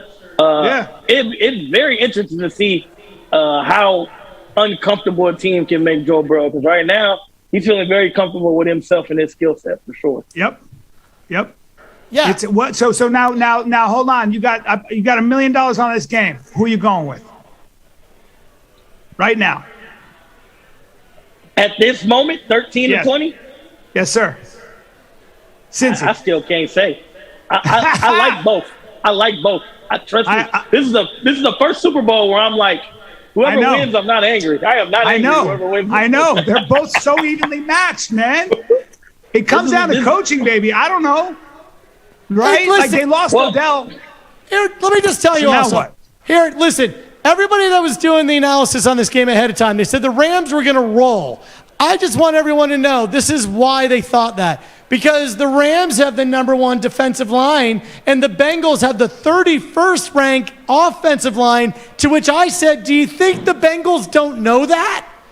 Do you think they're not? Oh man, that defensive line is more really importantly, good. John, they don't we care. don't have to make adjustments. More importantly, they don't care. They don't care.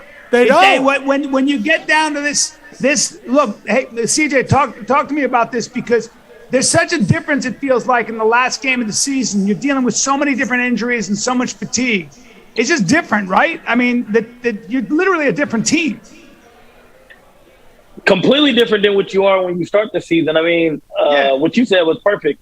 You know, the Bengals don't care that they're the 31st, and the Rams don't care that they're the first. Coaching-wise, you know, there's 4 coaches on this staff that on both sides, 4 coaches total that I've known. Like, the offensive coordinator for the Bengals, Bryan Callen, learned a lot. You know, when he was in Denver with us my rookie year, through the years with Peyton. And you got to think, like, some of that experience that he learned from Peyton, some of those experiences that he learned from, even if he had conversations with like Elway, those experiences help a guy like Callahan, right, in this Super Bowl. Obviously, his dad, right, his dad was a head coach in his league. His dad been coaching the league for a long time. Like, those things was help. Obviously, we talked about Sean McVay and Zach Taylor, right? Those 3 coaches along, and then the receiver coach for the Rams, Coach Yarbs, right, who's been around, right? He was coaching with Dallas with those Super Bowls back with Michael Irvin. There's a lot of experience on those coaching staff playing in this game. Yeah. I think some people underread that. They want to go to the players, but you know the reason why they're so evenly matched is because of these coaches. But let me ask you this: when you have coaches that have been in the game that long, I would imagine sometimes though you can even read them. Like, they might have tendencies, they might repeat themselves. Does that ever happen? Is that taken into account? Because now you got 2 coaches, they know each other so well, man. Truth, they definitely do. And I think that's where other experience from other coaches come in. You know, I think that's where a guy like Bryan Callen can tell you, in this situation, this is what I've seen Peyton Manning do. And because it was Peyton Manning doing it, you know what I'm saying, it fits out. Trick play, got it. Oh, missed the throw. If I'm ahead of y'all, I apologize about that. But no, it's okay. How you get that separation in the coaching world is taking experience from other players that you know that played the game at a high level. And if you coach those guys and remember what they did, it all works out. Now, I'm watching Joe Burrow. He's alone. Nobody's in his ear right now, and nobody's talking to him about what they're going to do for the next series of downs. I'm surprised at that. I'm surprised that you know, he doesn't have anybody talking to him right now. Look at this flea flicker. Oh! Missed it. I'm pretty sure that happened earlier when he got down. I'm pretty sure that happened already. They probably made their adjustments and things before the camera got on him. So Joe Burrow definitely knows what they need to do. He knows what he's meditating on that fact. Going back into it. But right there, like a 16-20, like that's a good drive for the Rams to take 3 right there after giving up a big play, you know, coming out of half, turning the ball over their first possession in the half. I think that's a win for the Rams. Looking comfortable depending on what they do and come out here what they do. 100%. Look, man, now it's 16-20. I'm telling you, this is going to be this has been one of the greatest playoff seasons, and now it's going to be another barn burner Super Bowl. You can see it. Nobody's given an inch. I don't know, man. I mean, you've been there. It must be such a, but what a privilege. What's that like? What is it like when you've been, like, a guy like you who's been to the top of the mountain? Like, when you're there, is it like, do you feel like, well, I did it? Like, how many people try? That's why I'm always so impressed with guys like you who make it, first of all, who play that long in the NFL and actually distinguish themselves. Like, I don't know. It's so insane to me. Forget all that. I don't want to be a dick rider here, but what I'm saying is that, you know, like, what does it feel like when you get to that? Like, I mean, are you like, I can die now? I did it. It is one of the best feelings in the world. I mean, the first one I lost, that loss sticks with you. Super Bowl 50, we won, and it was like, I could never go to a Super Bowl again or never win again. Like, right. I'm a world champion. You can't take that away from me. We've done it, you know, as a team, right? I think it's the people who've been in I was in the league 3 years. You know, a guy like Wade Phillips was coaching for 35 years to win his first Super Bowl, you know? So when you look at it from that perspective, you know, it's one of the greatest feelings. I do wish I would have won the last one in 53 with those Rams. We could have snuck out and beat Brady, but we just added to Brady's legacy instead of taking it away. I know. It is Brady, after all. It is Brady. Kind of sucks. You know what I was wondering? You're right though. When you're at that top and you win it, it is one hell of a feeling that never leaves. Every time you talk about it, you get the like.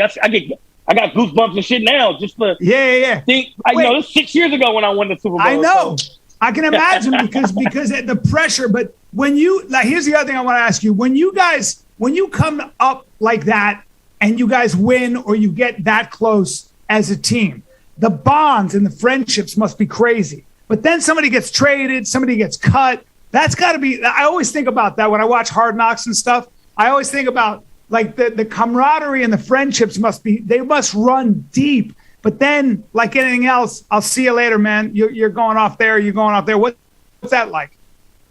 I mean, I tell people this. I was 9 years old when I saw Peyton Manning play for the first time. Right. And now at 31 years old, me and Peyton Manning had this long-lasting friendship that I thought I would never have. Wow. And that's what it does. And obviously Peyton retired from the game after when we won our Super Bowl. But whether a guy retires or a guy leaves or guys get traded, you remember who you grind with, man, and you remember good people, right, within that grind.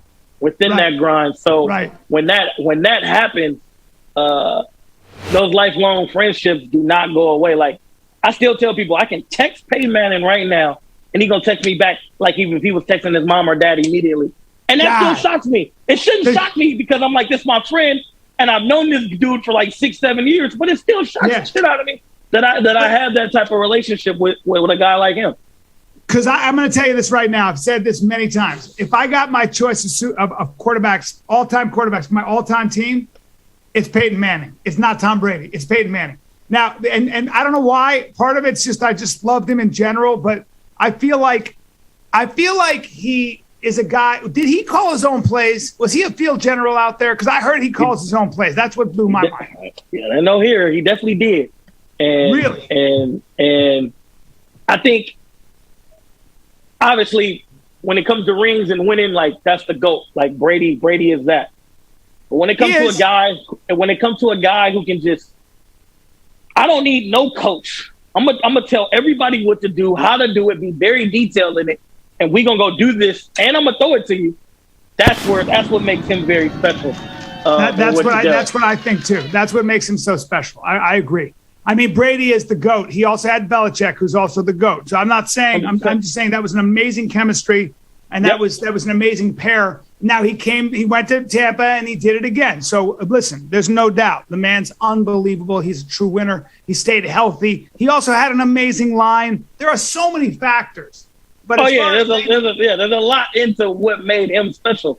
Yes, sir. Definitely a lot to what made Brady special. Hey, right, healthy is the big one. Yeah, healthy is a big one.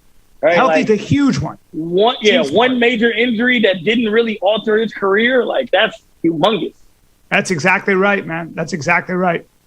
But he's got that indomitable spirit. But it does come down. I think quarterback is one of those crazy intangibles. I don't think there's a harder position in any sport. I don't believe. I mean, it just what it requires, being able to read a backfield in split-second timing, making those decisions, having to change your mind. I don't know, man. I don't know how you do it. It's the craziest thing in the world.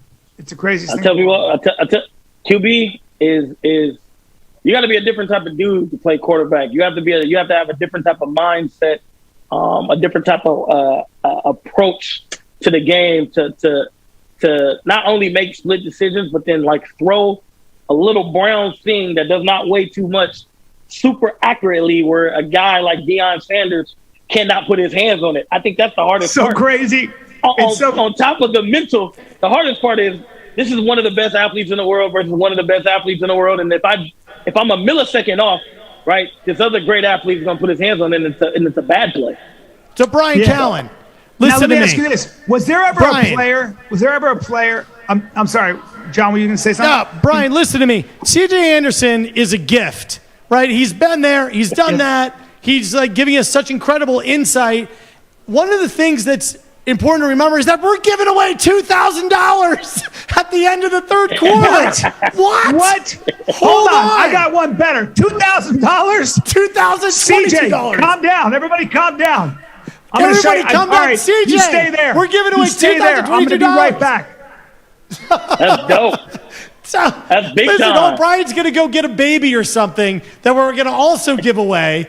Everyone needs to remember, go to Brinks.tv. Make sure that you're playing. We have a ton of people that are on the leaderboard. All you have to do is participate in predictive gaming, trivia. Get yourself on the leaderboard. Every time you're on the leaderboard, you get your name put into the electronic hat, and we're going to be giving away $2,022 at the end of the third quarter. And then we're going to be giving away $2,022 for the person who's at the top of the leaderboard for the entire game. And Brian, the baby. what do you have? And the baby. We're giving another baby away, John. We're giving another baby away. It looks like the first one, but it's not the first one. We're giving another baby away.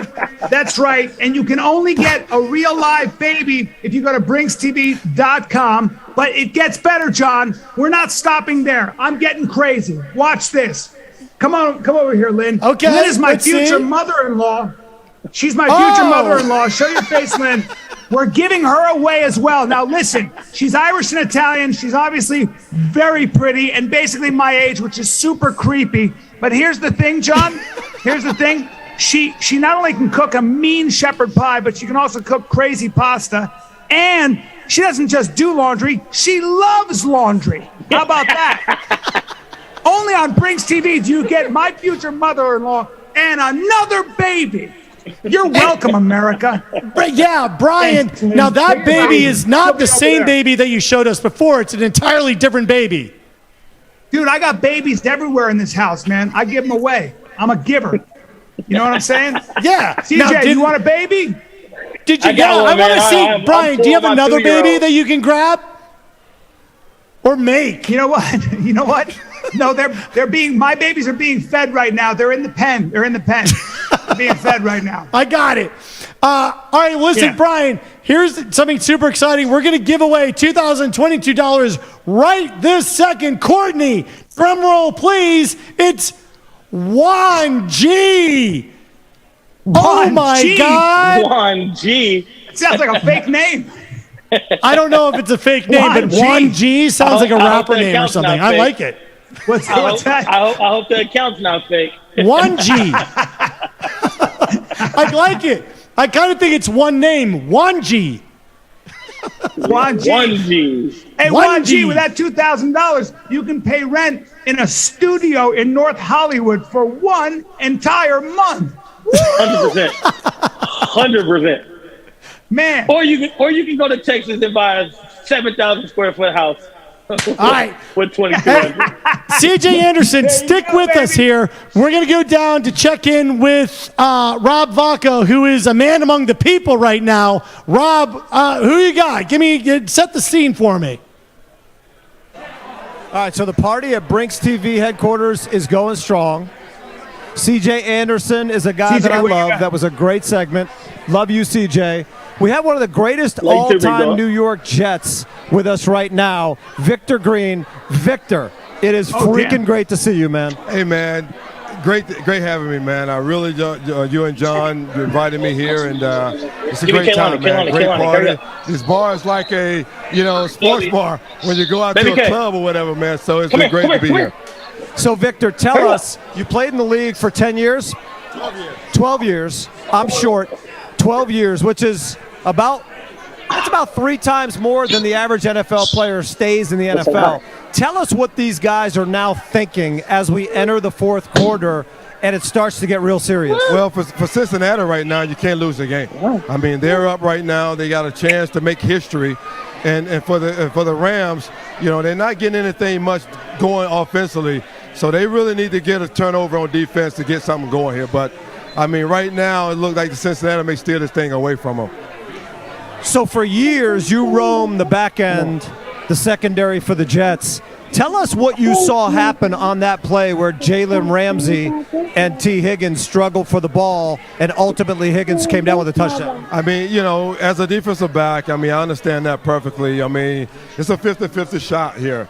And unfortunately, Higgins came up with the fortunate or unfortunately, who you're rooting for, came with the ball. But it's as a defensive back, we want to make those plays all day long. But the offense, they have a good ball skills.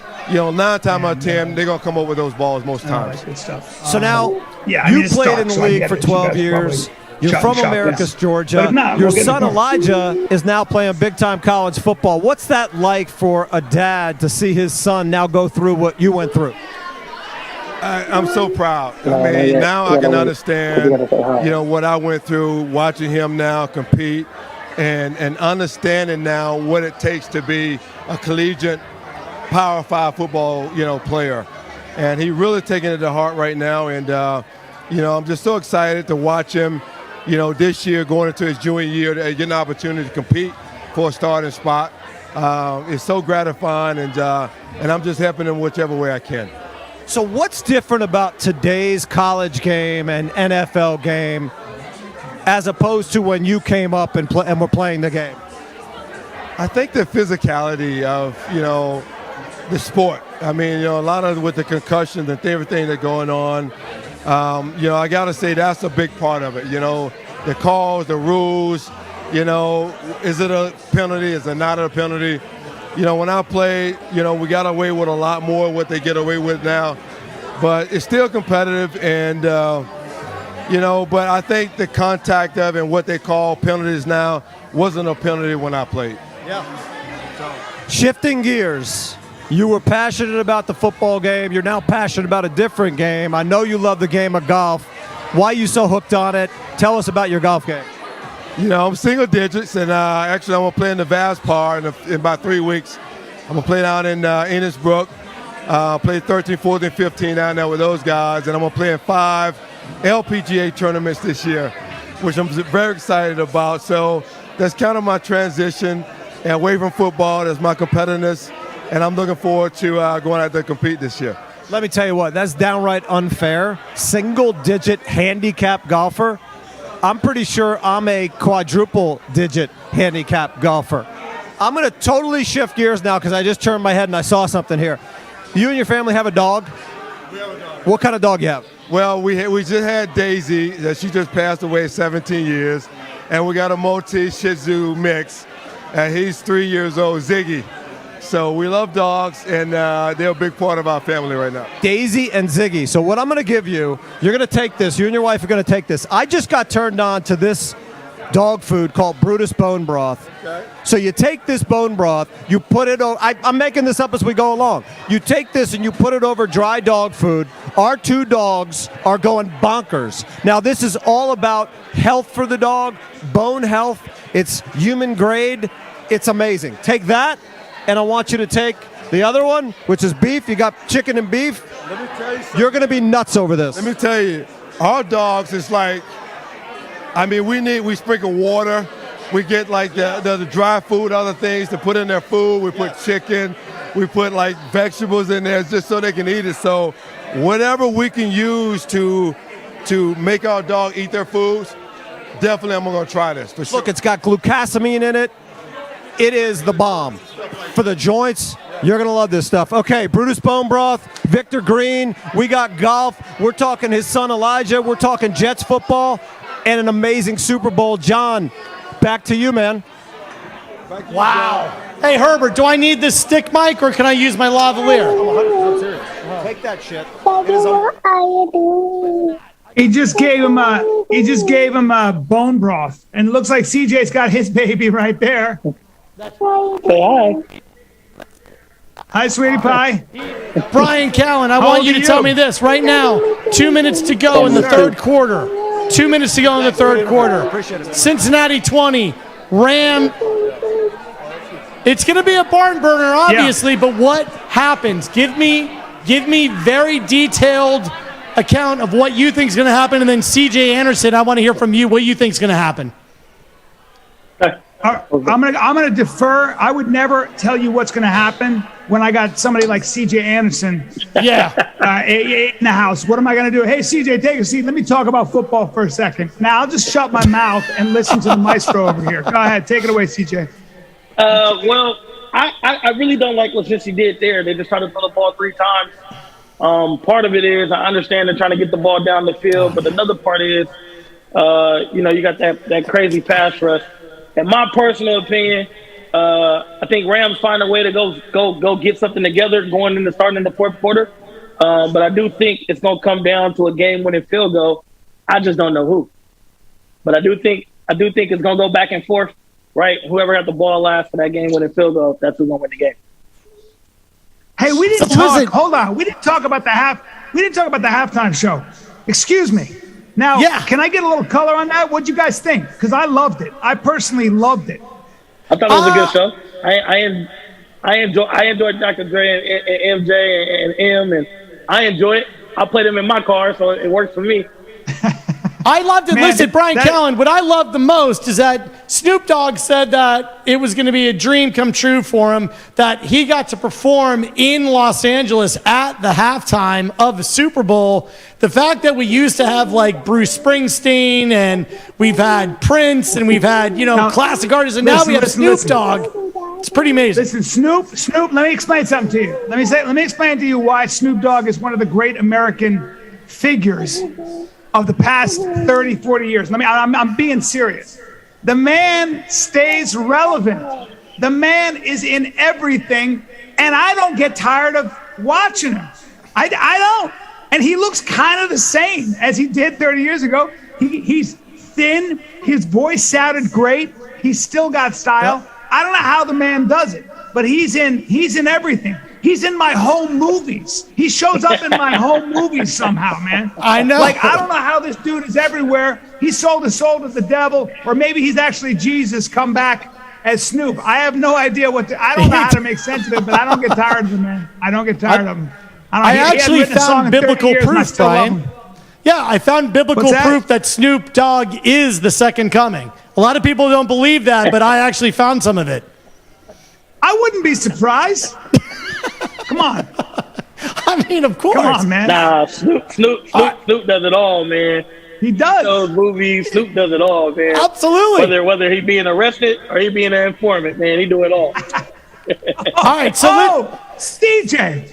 Yeah. CJ, excuse me, sir. I take some shots at my man Snoop. Treasure.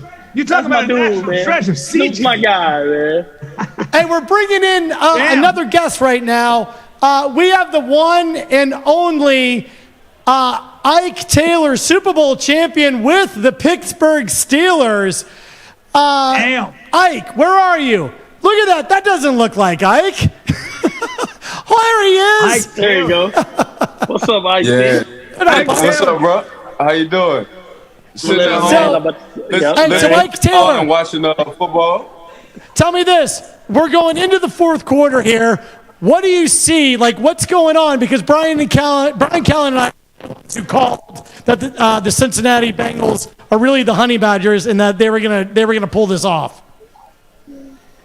Nah, so it's a game of momentum. So coming out of half, the Cincinnati Bengals kind of got the momentum first.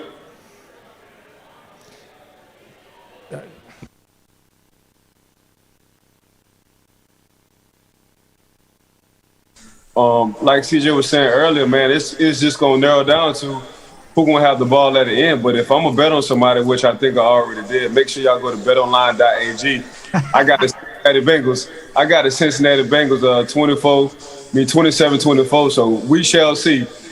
Now hold on, Ike. I gotta ask you this question, man. Now you're a cornerback, okay? Now and cornerbacks get paid a lot more than a lot of other people for a reason. There's so much pressure. I don't know how you do it. Besides being a quarterback is always blamed for those passes. If you're defending against Tom Brady, I don't know how you deal with that kind of pressure. And what is the difference between when you start the game? How do you manage your anxiety? How do you manage all that pressure when you're at the start of the game? Somebody catches the ball, but the end of the game is crazy. It must be so difficult. Not to just you can get called for pass interference. There are all kinds of things that go on. I don't know how you do it, man. See, we don't call the pressure. The reason why you don't call the pressure because we've been working on this since we was 8 years old. So we was looking for the moment.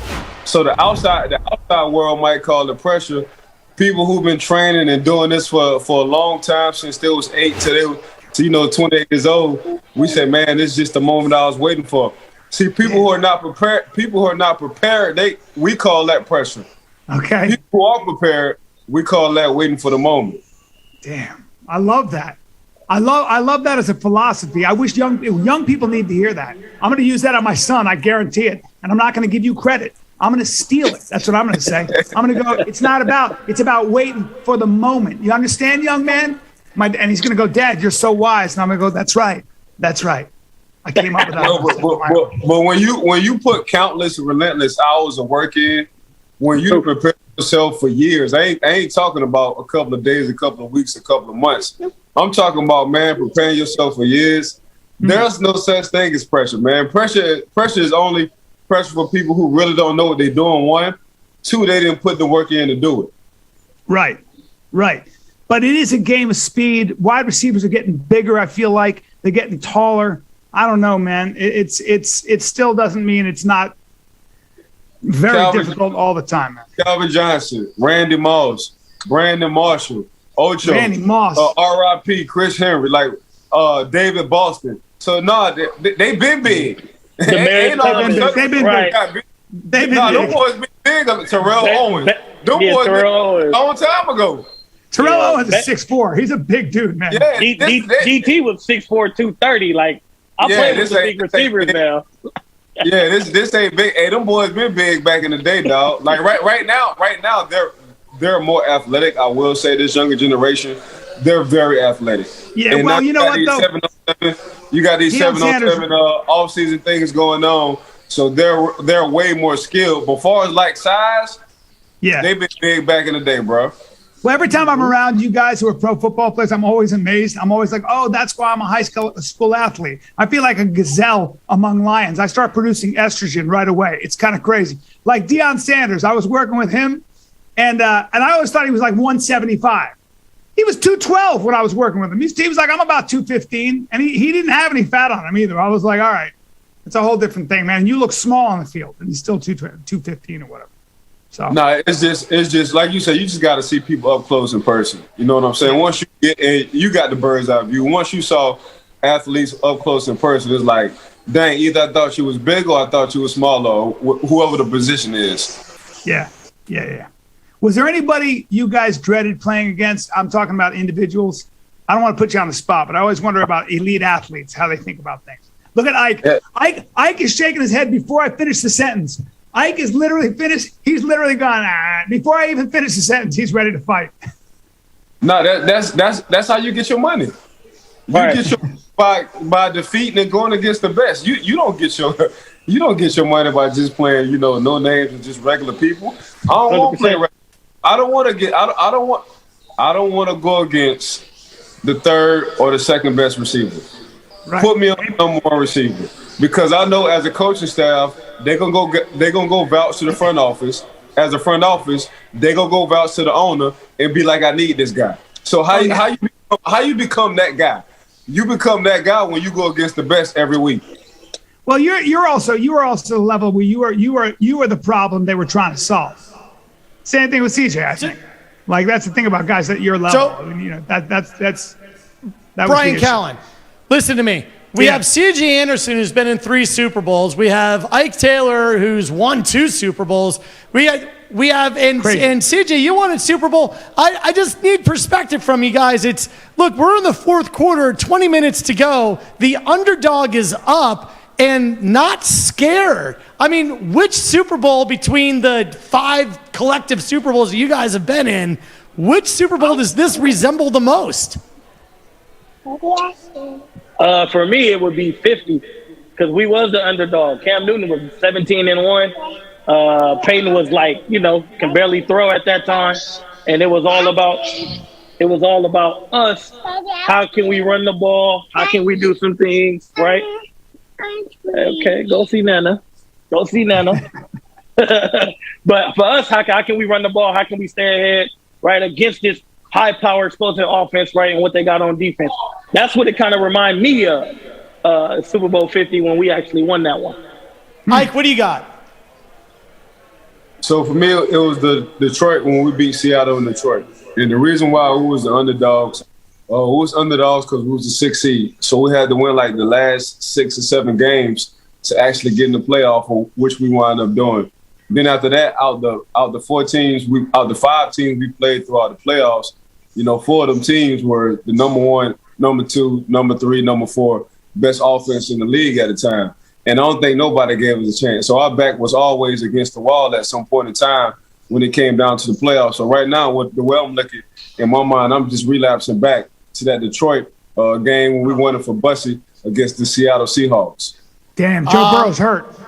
Yeah, I don't like seeing this. Joe Burrow was just down, and he's slow getting up. I don't like this. Damn. Now, hold on, guys. Let me ask you a question. When you got your player, when the whole game's riding on that guy, are you allowed to shoot him up with cortisone and wrap him up and just send him back out? Is that what they do now? Is that what he gonna jump back out, like he gonna play? Doesn't matter, right? Yeah. Honestly, Super Bowl, man. It's a Super Bowl. You're gonna play. If we have to give you a bionic leg, you're playing. Damn though. Oh, I don't like that. I don't know. I don't know. I don't like. I mean, what we just saw. If y'all are watching the replay on Joe Burrow, this is what everybody expected to see was this defensive front coming in and just plowing him over. I was actually at the Titans game when he got sacked 9 times, and it was not 9 little sacks. It was like sacks for like loss of 20. Right now, he's injured, he's hurt. Bengals are punting. We have about 11 minutes to go in the game. Everybody's playing on Brinks.tv to guess what's going to happen on this drive. Ike, CJ, what do you think's going to happen? What I see is that if they see that Burrow is down, a little bit of the momentum shifts to LA, and maybe they march down, score a field goal, and put the Bengals in a tough spot. You see how cool and calm me and CJ is? You see how y'all act? That's right. We all understand that's just a part of the game. And things like, now, as a defensive player, CJ probably can explain differently. But as a defensive player, man, we just, how can we get the ball back to the offense every time? How many 3-and-outs can we produce to get the LA Rams off the field? That's how I'm thinking as a defender. Because if Joe Burrow is hurt, I want to give the backup quarterback as many opportunities as possible. Not only to try to run the ball and run the clock out, but at least to try to get in the rhythm. CJ probably can explain differently on the offensive side. CJ, what do you got? So on the Rams side, if I was on the Rams offense, how many first downs can we produce, and can we put a drive together so we can, right, whether we kicking 3 or finding a way to get 7 to score a touchdown and go up or be down 1 to make it just another field goal type of possession game, because the last 2 drives we just had on offense was shitty. And on the Bengals side, right, well, Joe, if he hurt, can't play, right, now this run game that Cincinnati does so well out of 12 and 13 personnel, 2 or 3 tight ends in the game.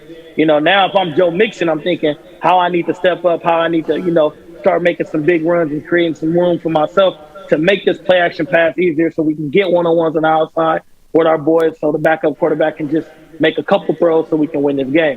If Joe Burrow's not hurt, I still gonna have to run the ball because he ain't gonna be able to be as mobile and move around because he coming back limping off the knee. So I still got to create make plays. So that's on both sides. That's how I'm thinking of it. That's how I'll be going into it in this situation. All right, we need to jump in here because we have a very important vote that's going to take place right now. Ike, I believe you have a dog named Brutus, correct? Yeah. What kind of dog is Brutus? Dog, Ike? He's an Argentinian dogo. All right. Ooh, if you got to hunt mountain lion, that's the dog. If you got to hunt puma, that's exactly what they do. Yep. Yeah. And boars, catch dogs. They'll take it to a boar. They'll take it to a mountain lion. Any day. Don't mess around with those dogs. All right. Man-made dogs. Man-made dogs. Made by a scientist. We're going to do the MV Pup vote right now with Brutus Bone Broth. This is a huge vote. The Brinks.tv audience is going to determine which dog wins MV Pup. We got Hugo. Hugo's looking pretty good.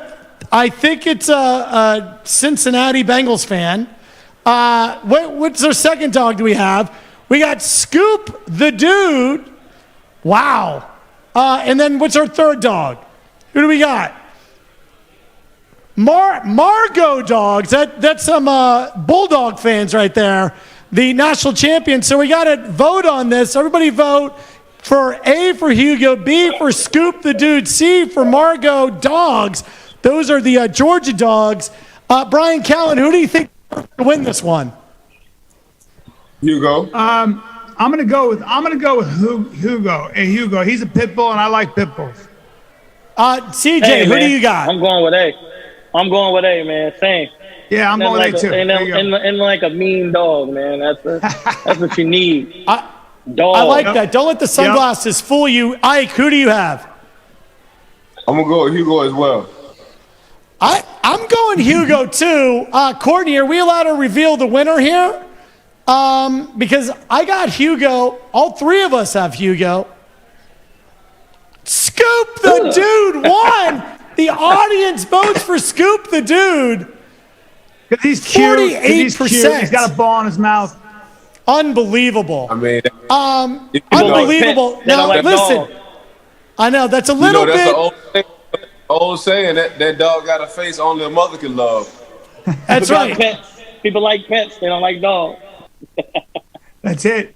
By the way, listen to me. I've always felt that way. I want a dog that's going to stop somebody from coming in my house. That's just the way I look at things. I do. That's why I've always had dogs that'll, if you have a dog like that dog B, or you got that dog A, you're gonna choose the house that's got dog B. I promise you. I'm not choosing the house with the pit bull. It's just too much trouble. No I'm going offense. to the next house. So. Right. Of course, no offense to Scoop the Dude. I mean, that's fine. But Hugo was the clear winner in our hearts. I mean, on the expert panel's heart. For certain. That's all that matters. That's right. There it is. All right, Joe Burrow is now limping on the sideline, walking back and forth. This game is coming down to the absolute wire. Everybody needs to go to Brinkside TV, playing predictive gaming, what we think is going to happen. I'm seeing right now that the Rams got the ball back. They're punting. Cincinnati has the ball, 10 minutes to go. They're down on about the 12-yard line. C.J. Anderson. Is Burrow out? Burrow, I don't think he's out. I think he's coming back. No, he's back. He just walked back out. He just walked back out. Burrow's back in. He's going to play. CJ, what's going through the huddle's mind right now? We know that Burrow's a little bit vulnerable right now, but this is when you step up. This is how he got to the Super Bowl. Yeah, we need a drive. I can't put Ike back on the field. He just did a hell of a job. I don't want him getting back on the field tired. We need a good 7 to 12 play drive here. Eat up some of that clock and then finish it with even a field goal. But mostly we want the touchdown. But we need a drive. That's what I'm telling the boys right now. Hey man, focus on every play. Do your job on every play and every assignment. We need a good drive right here, Brett, so we can get a defense some breaths, and then obviously we can put ourselves in position to go home with a ring. Well said. Yeah. Ike Taylor, I want to know just on the pure defensive side, the Rams were supposed to just roll because of their defense, and they've been kind of exposed a bit. Well, you're shaking your head. Why not? Why are you shaking your head? Because man, you I don't think we give one Cincinnati Bengals enough credit on their defense. Two, right now the Rams are like the old Magic Johnson LA Lakers. I'm sorry. They got a lot of high profile A-list celebrities when you want to come. Yeah. So when you want to talk about the Aaron Donalds, the Matthew Staffords, the Cooper Kupps, the Jalen Ramseys, the OBJs, the Whitworth, when you want to talk about those guys, they got a lot of good names. For us as football players, and you could just ask, I don't know who CJ had, but you can ask DeAndre Hopkins, like a lot of guys, they saw and they look at tape and they understood how good the Cincinnati Bengals was there. There's no such thing as a fluke. You don't beat Patrick Mahomes and company twice. You don't come down from an 11-point deficit in the first time you played them in Cincinnati and beat them. You don't come down from a postseason 18-point deficit against Patrick Mahomes and company and beat them. That's just something you just don't do. Not only once, but twice. So as a football player, then you look at the personality of the team, then you look at Joe Cool, then you look at his background, then you look at his history like, All he know how to do is win. And when you want to talk about Joe Burrow getting hurt, and you see how y'all kind of like, y'all don't like to see that. Yeah. You didn't flinch. You didn't flinch. They call it. They say in the time of adversity and when the kitchen is hot, don't blink, because you got to run through the fire. And that's exactly how we love football players. How we was liking the Cincinnati Bengals. Yeah, I mean, I've been saying that. I've been saying that for dumb long. Like, the A-list stars that the Rams got is why people root for the Rams and why they go. But the actual game of football, just like you just saw that first play, I think Joe rushed for like 13, 14, 12 personnel. We just going to come down your throat, smash down football. That's a football player type play, not an A-list star type play. So that's why Cincinnati, Ike said it perfect. Why Cincinnati's in this position, because they got great football players over there. They don't need the stars. They just going to play football. I got to tell you this. Yeah, Ike, I got to tell you this. I got to tell you both this. When I hear you guys talk, and when you talk about that, when you say you didn't flinch, I'm so jealous. I'm so jealous that you have that kind of mentality, that you had that experience, and that you're those kind of men. I don't know about you, John, but I started feeling all beta. I couldn't help it. I'm a proud man too, and my voice is getting a little higher, and I'm listening. Man, I'll tell you what. Listen, it's crazy.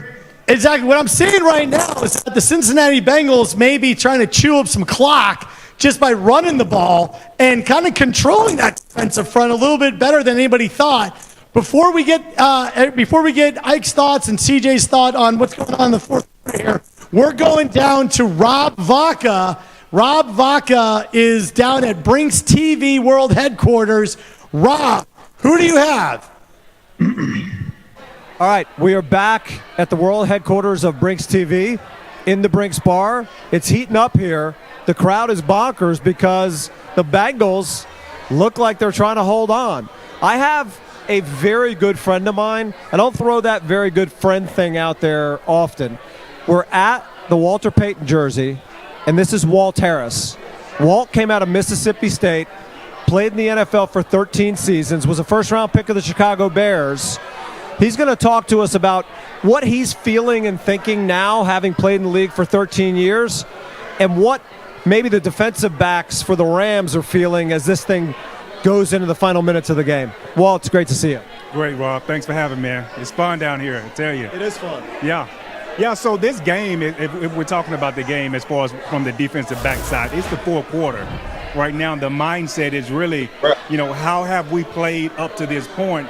And now, what are some good things we've done, some bad things we've done?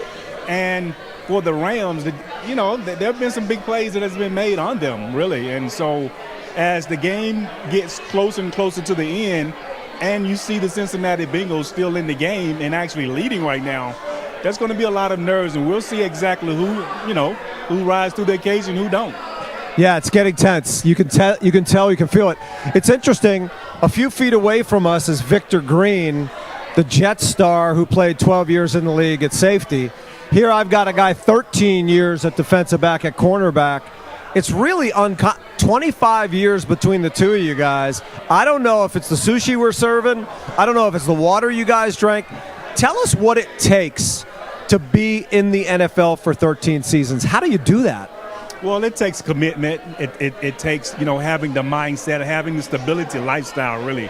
I know for me, for being able to play in the league for that long, as I reflect back, I had to be a little bit more slower on my lifestyle. I became more of a family man, my faith, things such as that, and taking care of your body. You have to really, once you're playing at this level, make sure that you're putting the right foods in your body so that you can have longevity all throughout your career. So I think, a lot of players are getting a hold of understanding that a whole lot more. But at the same time, it takes studying over and over again and learning your opponent. Here's what I heard you say loud and clear. I heard you say three things: faith, family, and health. And it's really interesting. A lot of people use social media to do a variety of things. Some people post photos. Some people talk about the past. Some people want to argue about the present moment. What you're doing with your social media platform is compelling and really interesting to me. And I've really followed you closely, as you know. with your Men Matter. Tell us about what Men Matter means and what you're doing.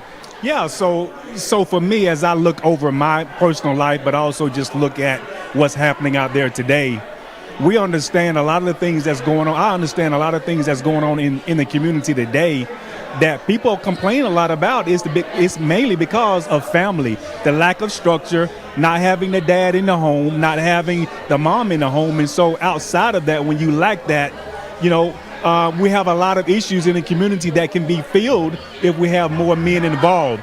So what I try to do is bring more awareness, help men understand that they matter, their position matter. For them being in the home and leading can help mitigate so many issues that our young boys and young kids grow up in having those big issues. And so I just want to encourage men, motivate them, and then let them know that men matter, fathers matter, being in the home matter, being a positive role model, being a positive example in the community, it goes a long way. And what I always tell people, tell men, you're always going to be watched. There are people that are watching you every day. What you do, what you say, and where you go. Men really matter. Well, let me tell you what. Walt has it 100% right. If you're listening and you don't understand that concept, go grab it and take a minute, because men do matter. And as it relates to the field, the 22 men that are out on that field in these last few minutes are really going to matter to their teams. But to Walt's point, you need to matter every day at home if you're a man. You need to matter to your family. You need to matter to your kids. I love what you're doing. Walt Harris, you're a rock star. You were a rock star in the NFL for 13 seasons, and you're a rock star in the community today, and I appreciate you, man. Rob, thanks, man. Thanks for having me here. I'm excited. I'm glad. Great football game, and so we'll see what happens at the end. Peace, brother. Appreciate you. All right, well, listen, that was a huge thrill to have Walt Harris here. And listen, on Brinks.tv right this second, we are having a huge flash sale for punched gummies.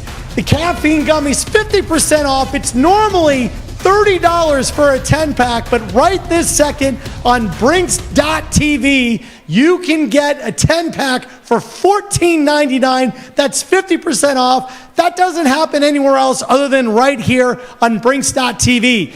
Now, we are still giving away another $2,022 for whoever is at the top of the leaderboard by the end of the game. Make sure you go to Brinks.tv or on the Killcliff app or on the Brinks TV app. Make sure that you're playing along with predictive gaming and trivia questions. It's unbelievable. We've already given away over $8,000. Now, I want to welcome back in Bryan Callen, CJ Anderson, and Ike Taylor. We have 6 minutes left to go in this game. Joe Burrow just had a drive with the Cincinnati Bengals that stalled. The LA Rams now have the ball. They're driving at home, down 4 points. I don't know how you write this any better, how this script gets any better. CJ, tell me what is going to happen. It's crunch time. Every play matters. Every drive matters. We're starting to get under close to 5 minutes on that clock. So on the offensive side of the ball, we got to continue to drive the ball downfield, not make little mistakes, and have it go right. I know what Ike and them thinking, get them in third down and get off the field. So we got to stay on the field. So I can't tell you what's going to happen, but I can tell you what both teams are thinking right now for sure. Totally. Ike, what do we think is going through the Bengals secondary right now? Because right now they've got to try to be on lockdown. They've been doing a great job holding the Rams to only 16 points thus far. A lot of people thought that the Bengals secondary was part of the weakness, but they've been holding strong. Yeah, if it ain't broke, don't fix it. So what I mean by that is don't give up the big plays. Understand the LA Rams probably want to go tempo. Probably want to speed the game up a little bit to get themselves in some kind of rhythm, but they need 7 points. 3 points ain't gonna work for them because they down by 4. So at the same time, that's all I'm telling my guys on defense. Like, look, let them get to the red zone. If they do get to the red zone, we're gonna tighten up. Let Matthew Stafford gotta be able to throw in these tight windows. Hopefully he'll make a mistake or one of our guys in the defensive line to get a sack. And after that, man, they gotta kick 3 unless they want to go for it on all 4 downs. So as time runs, Coach Sean McVay is thinking more tempo than anything, especially if he don't feel like the momentum is going towards their way. Ooh, it's a big play, 4th and 1. Absolutely. We got now 4th down now. It's 4th and 1. Bryan Callen, you're coaching the LA Rams. What are you doing? You're asking me this question with CJ and Ike, huh? No, but I want to know your opinion. Listen. You know what, man? I believe in tiring. I believe in tiring a defense down. So I think the biggest thing. I'll go with what Ike said. Is tempo is everything. It really is. It's all about rhythm, and it's all about getting that quarterback in a position that makes him uncomfortable and forcing him to rush his passes and things. But here we go. 1st down. The Rams just they stay disciplined and they grind. And you still got what's his name? Cooper Kupp, who's unbelievable. Yeah. Listen, right now on Brinks.tv, we have everybody predicting what they think is going to happen. This is called Wisdom of the Crowd. Courtney, what is the audience thinking right now? What do we think is going to happen on this drive? Touchdown, field goal, turnover. Let's see what the audience is actually thinking. That's the next question that's coming up is what do we think is going to happen, and we'll show the results. CJ, as you're sitting back looking at this and looking at the landscape, it seems to me like the Rams are not going to go for anything big. They're just going to keep chipping away. No reason to rush anything right now. I mean, they're telling themselves it's 4th down territory the whole time. So, I'm screaming at my defense on the sideline. You got to win 1st and 2nd down. We can't give the Rams 3rd and 2, 3rd and 1, 3rd and 3. We got to put them in 3rd and 6, 3rd and 7, so we have a chance to even think about that long 4th down goal or that punt situation. So that's kind of what the Rams are doing right now. Like, let's just chip away. Right, we'll find our way if we can keep it. If we can win on 1st and 2nd down and keep our third down short, we'll go for it on 4th and short. I like what Ike was saying about the fact that you got all this hype. See, guys like me, and I see names like Von Miller and Aaron Donald, I get all excited. But, when you play football, those names don't mean as much to a football player, especially if they've been playing for a long time, right? I mean, that's what I read between the lines, Ike, and what it felt like you were saying was, as great as those guys are, they got some miles on them. You got a young team. No. It's just like I respect the opponent, but as a defensive player, like if I played Randy Moss, if I played Megatron, if I played Chad Johnson, if I played Chris Henry and company, AJ Green, Derek Mason, I respect him as a receiver. Julio Jones in his prime, I respect him as a receiver, but I'm going against the offensive coordinator. So what the offensive coordinator like to do? So that's how y'all that football, like, okay, respect the player, but what the offensive coordinator like to do in certain situations. Once you figure out what the offensive coordinator like to do, the game slows down to you. Oh, wow, that's interesting, man. Ooh. That's so interesting. And it makes so much sense to me. You're playing against the offensive coordinator. And so do you ever find yourself, can you watch enough games to actually get their tendencies and how they coached other games, or is that too deep? Yeah. I mean, offense and defense coordinators, they don't change what they like to do. They try to disguise what they like to do, but they ain't changing what they like to do. Now, if you got a generational talent like a Jamar Chase or a Joe Burrow, then that's going to help what you thinking. But other than that, man, these OCs and these DCs, their rules are their rules. They ain't changing what they like to do. 100%. That's why you guys watch so much tape, huh? Because I heard you. I don't know enough, but I know you guys watch a lot of tape. It's a lot of study. Are you all watch this? You don't have to watch as much tape.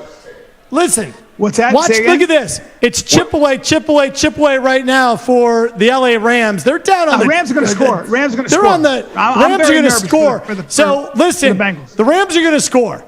If you're coaching, remember which Super Bowl was it? It was the Patriots Giants where they let them score. Do you just let them score, concede the touchdown, hope you get the ball back and Burrows goes down, or do you just try to hold them? Look at you all saying no way. Bill Belichick let them score, right? Whatever. You're up 4. It's a different situation. Look at Ike. Look at Ike. Ike, you're not. But it's not. It's a different situation, JB. Like, you're up 4, like Ike said earlier, right? They're in the red zone. Tighten up. We hold them to 3. We good. It's 4-down territory for the Rams right now. Yeah, so you want to let them score. You want to let them score. You're not going to keep them at a field goal? You definitely don't let them score because on the other side of the ball, right, you got to go score. You got to throw the ball to get down the field, and that's where the Rams at best. And dogs tee off. So be interesting 4 downs here. Hey, fellas, I got to get back to my company. Same. I appreciate y'all, boys. All right, CJ. All right, there's going to be a lot of celebrating going on, Ike, with one-of-a-kind cigars. All right, so, Brian, we don't let them score. We keep it right where it is. We try to tighten up. In terms of tightening up, though, I'm telling you, if you get the ball back with 20 seconds to go, you're going to be pretty pissed that you didn't just concede the touchdown. You can't play the game that way. They haven't played their whole season that way. You don't play the game that way. You just keep playing football. There's no way. CJ, I don't think you win Super Bowls. You're not going to back me up at all on this, CJ? Not even remotely? Nah. No way. Is CJ still here or did he bounce? CJ's so mad at your question. He's so disgusted with your question that he left us. Dude, he's just like, CJ what are was you like, talking I gotta about? get out of here. I can't deal with these dumb questions. Well, let me just tell you. Listen, we're going to see how this game plays out, but I would trust Joe Burrow. I would rather have my quarterback with the ball with 90 seconds to go than Matthew Stafford with the ball on the 3-yard line. I mean, I understand. Yeah, I get it. But you know what? There's a reason you ain't an NFL coordinator or a coach. You know what I'm saying, Johnny? I like your spirit, kid. I like your spirit, but take a seat. We're not letting them score. I'm holding them at all costs. All right, we hold them at all costs, but I understand the cost could be the Super Bowl, which is a significant cost. That's all I'm saying is that you just got to think about it. Joe Burrow and the Cincinnati Bengals have gotten here not because of their defense, but because of their offense. So I'm just saying it's not a no-brainer. Listen, you're disgusted with me, and that's fine. But I'm telling you it's a legitimate strategy. It is a legitimate strategy, but this is a different situation, okay? They're ahead by 4. You hold them at a field goal. Don't let them score. Right. So now they're ahead. Okay. All right. Everybody. Well, hey, is there any news on Odell Beckham? Did they say anything about what's going on? Put up a poll. Do we think they should let them score here? Put up a poll. See what the crowd says. Never. Hold them. Never. Uh-oh. Hold them. Let's see. Here we go. Ready? There you go. And what do we got? We got second and goal. Second and goal. We've got the Rams 16, Cincinnati 20. Let's see out at the bar. Everybody's sitting around. There's nobody who's not watching the game right now. Everybody is watching the game. They're glued to the set. I don't know, man. I don't know. Look at everybody saying, what do we think we should do? Oh, hold on. Brian, I don't know where you are, but I got 3rd and goal right now. 3rd and goal right now. Here we go. Look at this. Should the Bengals let the Rams score? No, 100%. There's not a single person who thinks yes. That's right, John. That's right, John. Hold on. I stopped listening to you, John. I stopped listening to your amazing strategy of letting the Rams get the lead. Just letting them score and get the lead. I don't believe that's a good strategy. Oh, look at these guys. Look at this. Now that's PI. Uh-oh. Oh, no. Oh, boy. Hold on. Boy. Oh, boy. Hold, all please. right. Okay. So, listen, I just want everybody to know I was saying they should let them score, and there was 2:30 left in the game. 2 minutes and 30 seconds left to go in the game. We just got pass interference on the 3-yard line. No, it is now 1st and goal on the 3. Anybody want to agree with me? Anybody want to agree with me yet? Holding. Where's the holding? I don't see any holding. Where's the holding? That's the worst call ever in Super Bowl history right there. Yeah, he's kind of holding cup, but sort of, but not really. I don't see that as holding at all. That's bullshit. I don't think that's... there he is. All right, a little bit. That's okay. I don't think that's holding at all either. Play. That's a good play by the linebacker. That's a good play. Well, of course, it's a good here we play, go. John. First and goal from the 3. The entire season. That's a problem. This is a problem right here. Cooper Kupp caught it, and he got hurt. Did they throw a flag? I think that's a touchdown. Did they just throw a flag? There is a flag. Oh, yeah, there's a flag on it's that going to play. be first and goal And I think from it's- the six-inch line. Hold on. Yeah, first and goal from the 6-inch line. This is where the pressure. Corey, This is pin where over a little pressure bit. for You're getting see a little bit more, Brian. There you go. Yeah. Yeah, my face needs to be framed properly. All right, I'm just listen to me. I don't want to be. I don't want to be Mr. I told you so. Nobody's watching us right now. They're watching this barn burner of a game. I can promise you. We've got a minute and 38 seconds. I know, but I'm telling you, with 2 minutes and 30 seconds now to go what? in the game. More holding? Yeah. They're playing in LA. Hold on. I don't know, man. Offense. What?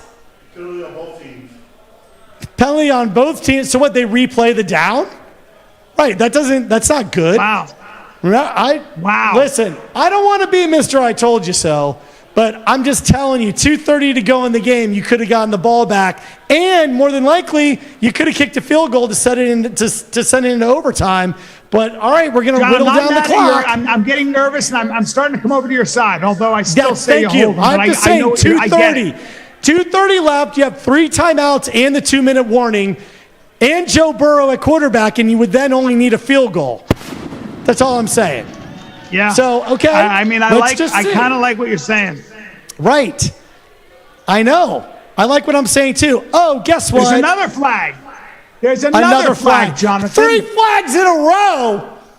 3 flags in a row. Has that ever happened? John, do you get the feeling that you and I are the only ones talking and nobody's listening to us? I can even hear an echo because this is such a. Oh, are you holding them? Is that PI? Oh, jeez. That's pass interference, isn't it? Hold on. Listen, they will have run 10 plays Pass interference. inside Pass the 10. interference. Look at him. He's basically tackling them. Wow. Well, look at they're going to run 10 plays inside the 10. Courtney, put up the question. Who now? Should they let the Rams score? I mean, you got 90 seconds to go, 3 timeouts. I'm with you, I said John. this back at 2:30. Nobody wanted to listen to me. Nobody wanted to listen to Johnny. John, you know what? I think they should let him score. Oh, look at this. Look at that. Oh, yeah, I got 36% now on my side, right? It went from 0 to 36, Brian. Yes, you're right. But you know what? You hold them at 3. You can hold them at 3, John, to a field goal. You know they're going to go for it. And then Are you can kidding run the me? clock down. If the Bengals hold them John, to a field goal here, that will be the Rely on greatest your defensive stand defense. of all time. You rely on your defense and you say you don't let them do anything. They're going to try to. They have to try to score here. They have to go for it. But that PI was a disaster. Big mistake on that PI. Big mistake. Listen, dude. It was. Just listen to me. Rob Vaca just walked in the room. Nobody wants to listen to me. Nobody wants to listen to the sports science guy on the odds of Joe Burrow with four clock stoppages with 2:30 to go. All he would need was a field goal. And nobody wanted to listen to me. That's fine. It's fine. Rob Vaca, I want you as an athlete. You don't let him score. You hold him, right? John, you can't turn your back on us like that, John. John, come back to us. He got it. That's a touchdown. Oh, that's a touchdown. And Cooper Kupp, the best receiver in the league. Yeah. The best receiver in the league, Cooper Kupp. Yeah. And now there's only 90 seconds to go in the game instead of 2:30. And you would have gotten the 2-minute warning, and you would have had an extra minute, and you would have only had to get a field goal. I'm just saying. John, now they can win with a field goal or a touchdown instead of tying it. Look at this, though. Wow. Oh, my God. Look at the party going on. Everybody's looking, saying, yeah, Brinkus was right. I'm just telling you. Brinkus is right. I'm just Courtney, saying. put up the poll. Was Brinkus right? Just put it up right now. Put it up right now. Was Brinkus right? Brinkus was right. I was saying it with 2:30 to go. So 2:30 to go, and all you needed is 3 points. Bryan Callen, you're not going to say you were right, John. You're not going to say it. Well, John, I'm not going to say you're right because I think the Bengals are going to come back and win this. Because now we're going to see what Joe Burrow's made of, and we're going to see what their offensive coordinators are made of. Was Brinkus right? No. Football. Wait, but you got Cooper Kupp. Cooper Kupp and Stafford are both unbelievable. This kid is incredible. This kid, Cooper Kupp, should get his due. He still doesn't have his due. So, John, you still don't get the job as coach.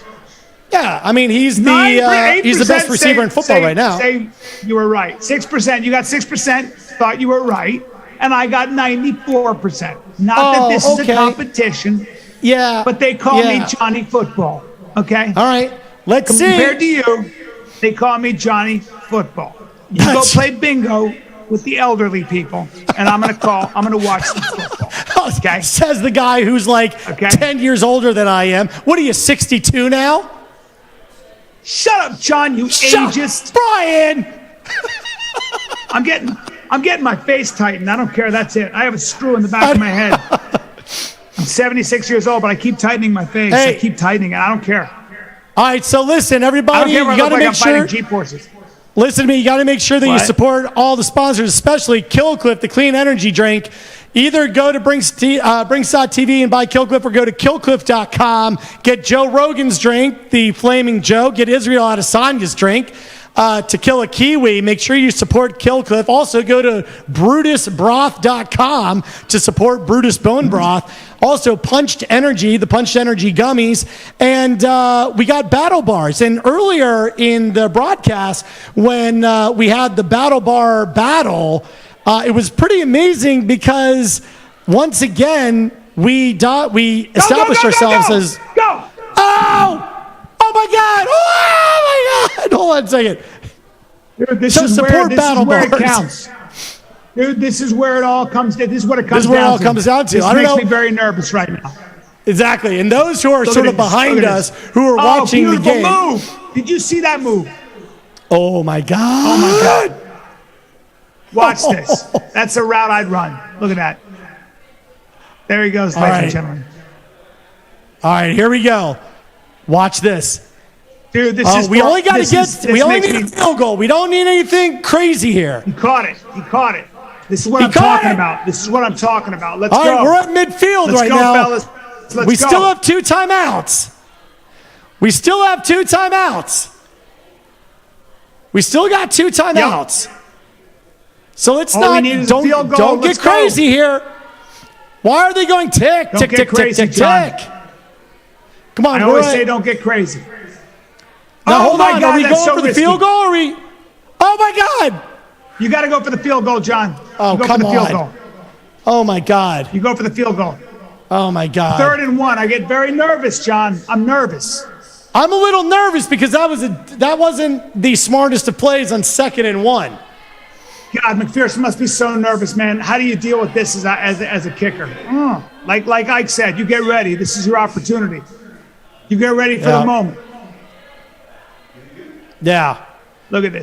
Everybody should be voting right now what they think's going to happen on this drive. Everybody should be voting. Go. First down. Damn it. Why do you run it? Oh, are you kidding me? What yard line are they on right now? So what? They got to go for it on 4th and 1, right? Yeah. Otherwise, the game's over. Yeah. Game's over. Okay. 4th and 1. This is where Aaron Donald steps up. Look at Aaron Donald. Look at this. Yeah. Nah, he pulled you right back. Not so fast, young man. Not so fast. I don't understand that play. I really don't. By the way, the spread on this game, if the Rams win, the spread on the game was 4.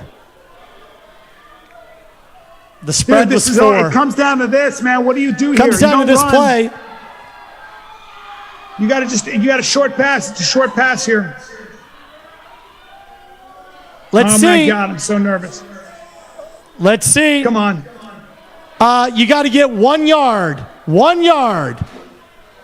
1 yard. Here we go. He caught it. Oh my God. Oh my God. Oh my God. And there we have it. Okay, ladies and gentlemen. Oh, my God. The Rams won it. There you have it. All the Rams right. won it. Aaron well, Donald we're won it. tallying up. We're going to tally up who has the most points because we got to give away our final $2,000, Brian. We said that the Cincinnati Honey Badgers were going to win, but I just want to tell you something. If with 2 minutes and 30 seconds to go, 4 clock stoppages, I'm just telling you, it would have been a better play. You would have had Aaron it would have Donald been a got better that play. sack. You can't. I told you. That's the problem. Yeah. He's such a problem at the end. Aaron Donald's not tired. He's just too strong and fast, and your line is they're too tired. The final play, and they couldn't hold him. That's what I'm saying. That's what I'm saying with veterans. You can't fool him. He's been there 1,000 times, and he's still a monster. Look at that, man. Look at that. Oh my God, what that was crazy. But that shouldn't be a surprise to anybody, man. That shouldn't be a surprise to anybody. I don't want to say I told you so, but I kind of told you so. But I kind of told you so. Kind of John, told I'm you going so. to go eat sushi with my family. Yeah. All right. I love you, buddy. So listen, everybody, go out, support our sponsors, Killcliff. Go to killcliff.com. Go to brutusbroth.com. Go to punchedenergy.com. Go to battlebars.com. Bryan Callen. Yes, sir. I lost your mic, buddy. I can't hear you. You didn't lose my microphone. There you go. Yeah, you still got me. What were you gonna say? Hey, Courtney. Wait, Courtney, I want to go ahead and see who the final $2,022 winner was. We're still tabulating, but we're going to figure it out. Well, just hold on a second. Brian, give me your final thoughts on the game. Just say, yeah, Brinkus was right. Would have been better to have the ball back. Football at its best. John, you were wrong as usual. Football at its best. In fact, I feel like you jinxed the Cincinnati Honey Badgers with your terrible ideas. CJ and Ike left us. But you know what? Maybe you were right at the end. Maybe you were right. Look at Odell crying. Look at Odell crying. He's an emotional guy. Yeah. He's an emotional dude. Look at that, Von Miller. You gotta love it. Look at Burrow, man. What a stud, though. What a stud. He doesn't like losing. He doesn't like losing, but he is handsome. He's handsome as all get out. Oh, he's a handsome guy, man. He's a handsome guy. You got Aaron Donald. All right, I'm going to watch this, John. I love you. I got to watch this drama. I love this. All right, everybody, Bryan Callen, I love you. You're the best. God bless you. I love you, too. Later. See you, boys. All right, so, Courtney, let's announce this final winner. We got our final $2,000 winner, $2,022. Let's, Tori, pan the camera over a little bit. There we go. Look at this. There we go. Look at me. All right, in our final 2,000. How are we not ready? I know it's predictive gaming. I understand. It's just, I want to give away the final $2,022 and then I want to go eat some sushi. And so I'm really hungry. It's been a long time. There are a lot of people, hundreds of people, and I barely said hello. And so, I don't know. Where's the, can we have the camera? Can I go walk, get some sushi, and then announce it the winner? Or do I have to stay here? Brack. Yeah, where's Brack? Brack, come on in here. I want to announce, and then we can announce the winner. Because I don't need to be standing here. Where's Brack? I got the handheld mic. Coming on in. We want to thank everybody. We want to thank Killcliff. Everybody go to killcliff.com. And punchedenergy.com. This has been amazing. The 2022 big game weekend on TV. There's Brack. There we go. All right, so here we go. DDP. Hey, buddy. Great seeing you, man. God bless you. Wake surfing? Surfing. No, dude. I sent you a picture of me in Indonesia on an 8-foot wave. I just saw that. You just said that to me. Yeah, I did. So I want to come up here. I want to do that. I've been in the water, like on a board in about 3.5 years, but like riding a bike. I'm going to get you wake foiling. Yeah, that's what we're going to do. I don't know about that. That's crazy shit. Well, that's what I'm doing now. No, I just get up and put me in the back of the boat Dude, first. you're jumping off the top ropes. What are you talking about, crazy? Again, 66. Doesn't Okay. matter. What are you now? I'm 40. Are you owning it? Are you owning it? What is that? What is that? I'm 50. I'm almost 51. Dude, you look amazing. That's all that matters. That's all that matters. Great show. If I'm out of the spot where I can't make it up to the next Super Bowl, That's right. I want to go on that show. Absolutely. All right, we'll talk. All right, man. God bless next you. week. All right, God bless you. This is amazing, right? All right, we're going out to eat some sushi, and Courtney's going to tell me. Here we go. We're still broadcasting. We're still broadcasting live. Say hello to everybody. It's hello to the world. Great party. I'm very. Great party. It is, right? That's right. The ultimate party, right? This is like where we roll credits and we say everything. We're just rolling credits. Look at that. This is my best friend, Trevor Maher. Hey, Trevor, look at. It's my best friend in the world. I just got to tell you, I'm very disappointed in the Cincinnati Bengals. They should have let the Rams score with 2:30 to go. Yeah, nobody listened to me. I don't know anything. That's about it. That's why he's amazing. Listen to me. Heaven, I need a 10-banger. Let's go. Courtney, are we announcing the final? All right, you ready to put it up? Go ahead, put up the. Can we get right here? Can we get right here? Yeah, let's get right here. Scott D, congratulations. You've won $2,022 cash. Hard, cold cash. Warm, soft cash. All righty. We're going to sign off right now. All right. Listen, I love everybody. God bless you for watching. And make sure you support all of our sponsors. Killcliff, Brutus Bone Broth, Punched Energy, and Battle Bars. Make sure you go to killcliff.com. God bless everybody. Good stuff, man. The 2022 Big Game Weekend on Brinks.tv is brought to you by Brutus Bone Broth, made with love for dogs. Killcliff, clean energy drinks. Battle Bars, fuel your fight. And Punched Energy, packs a punched.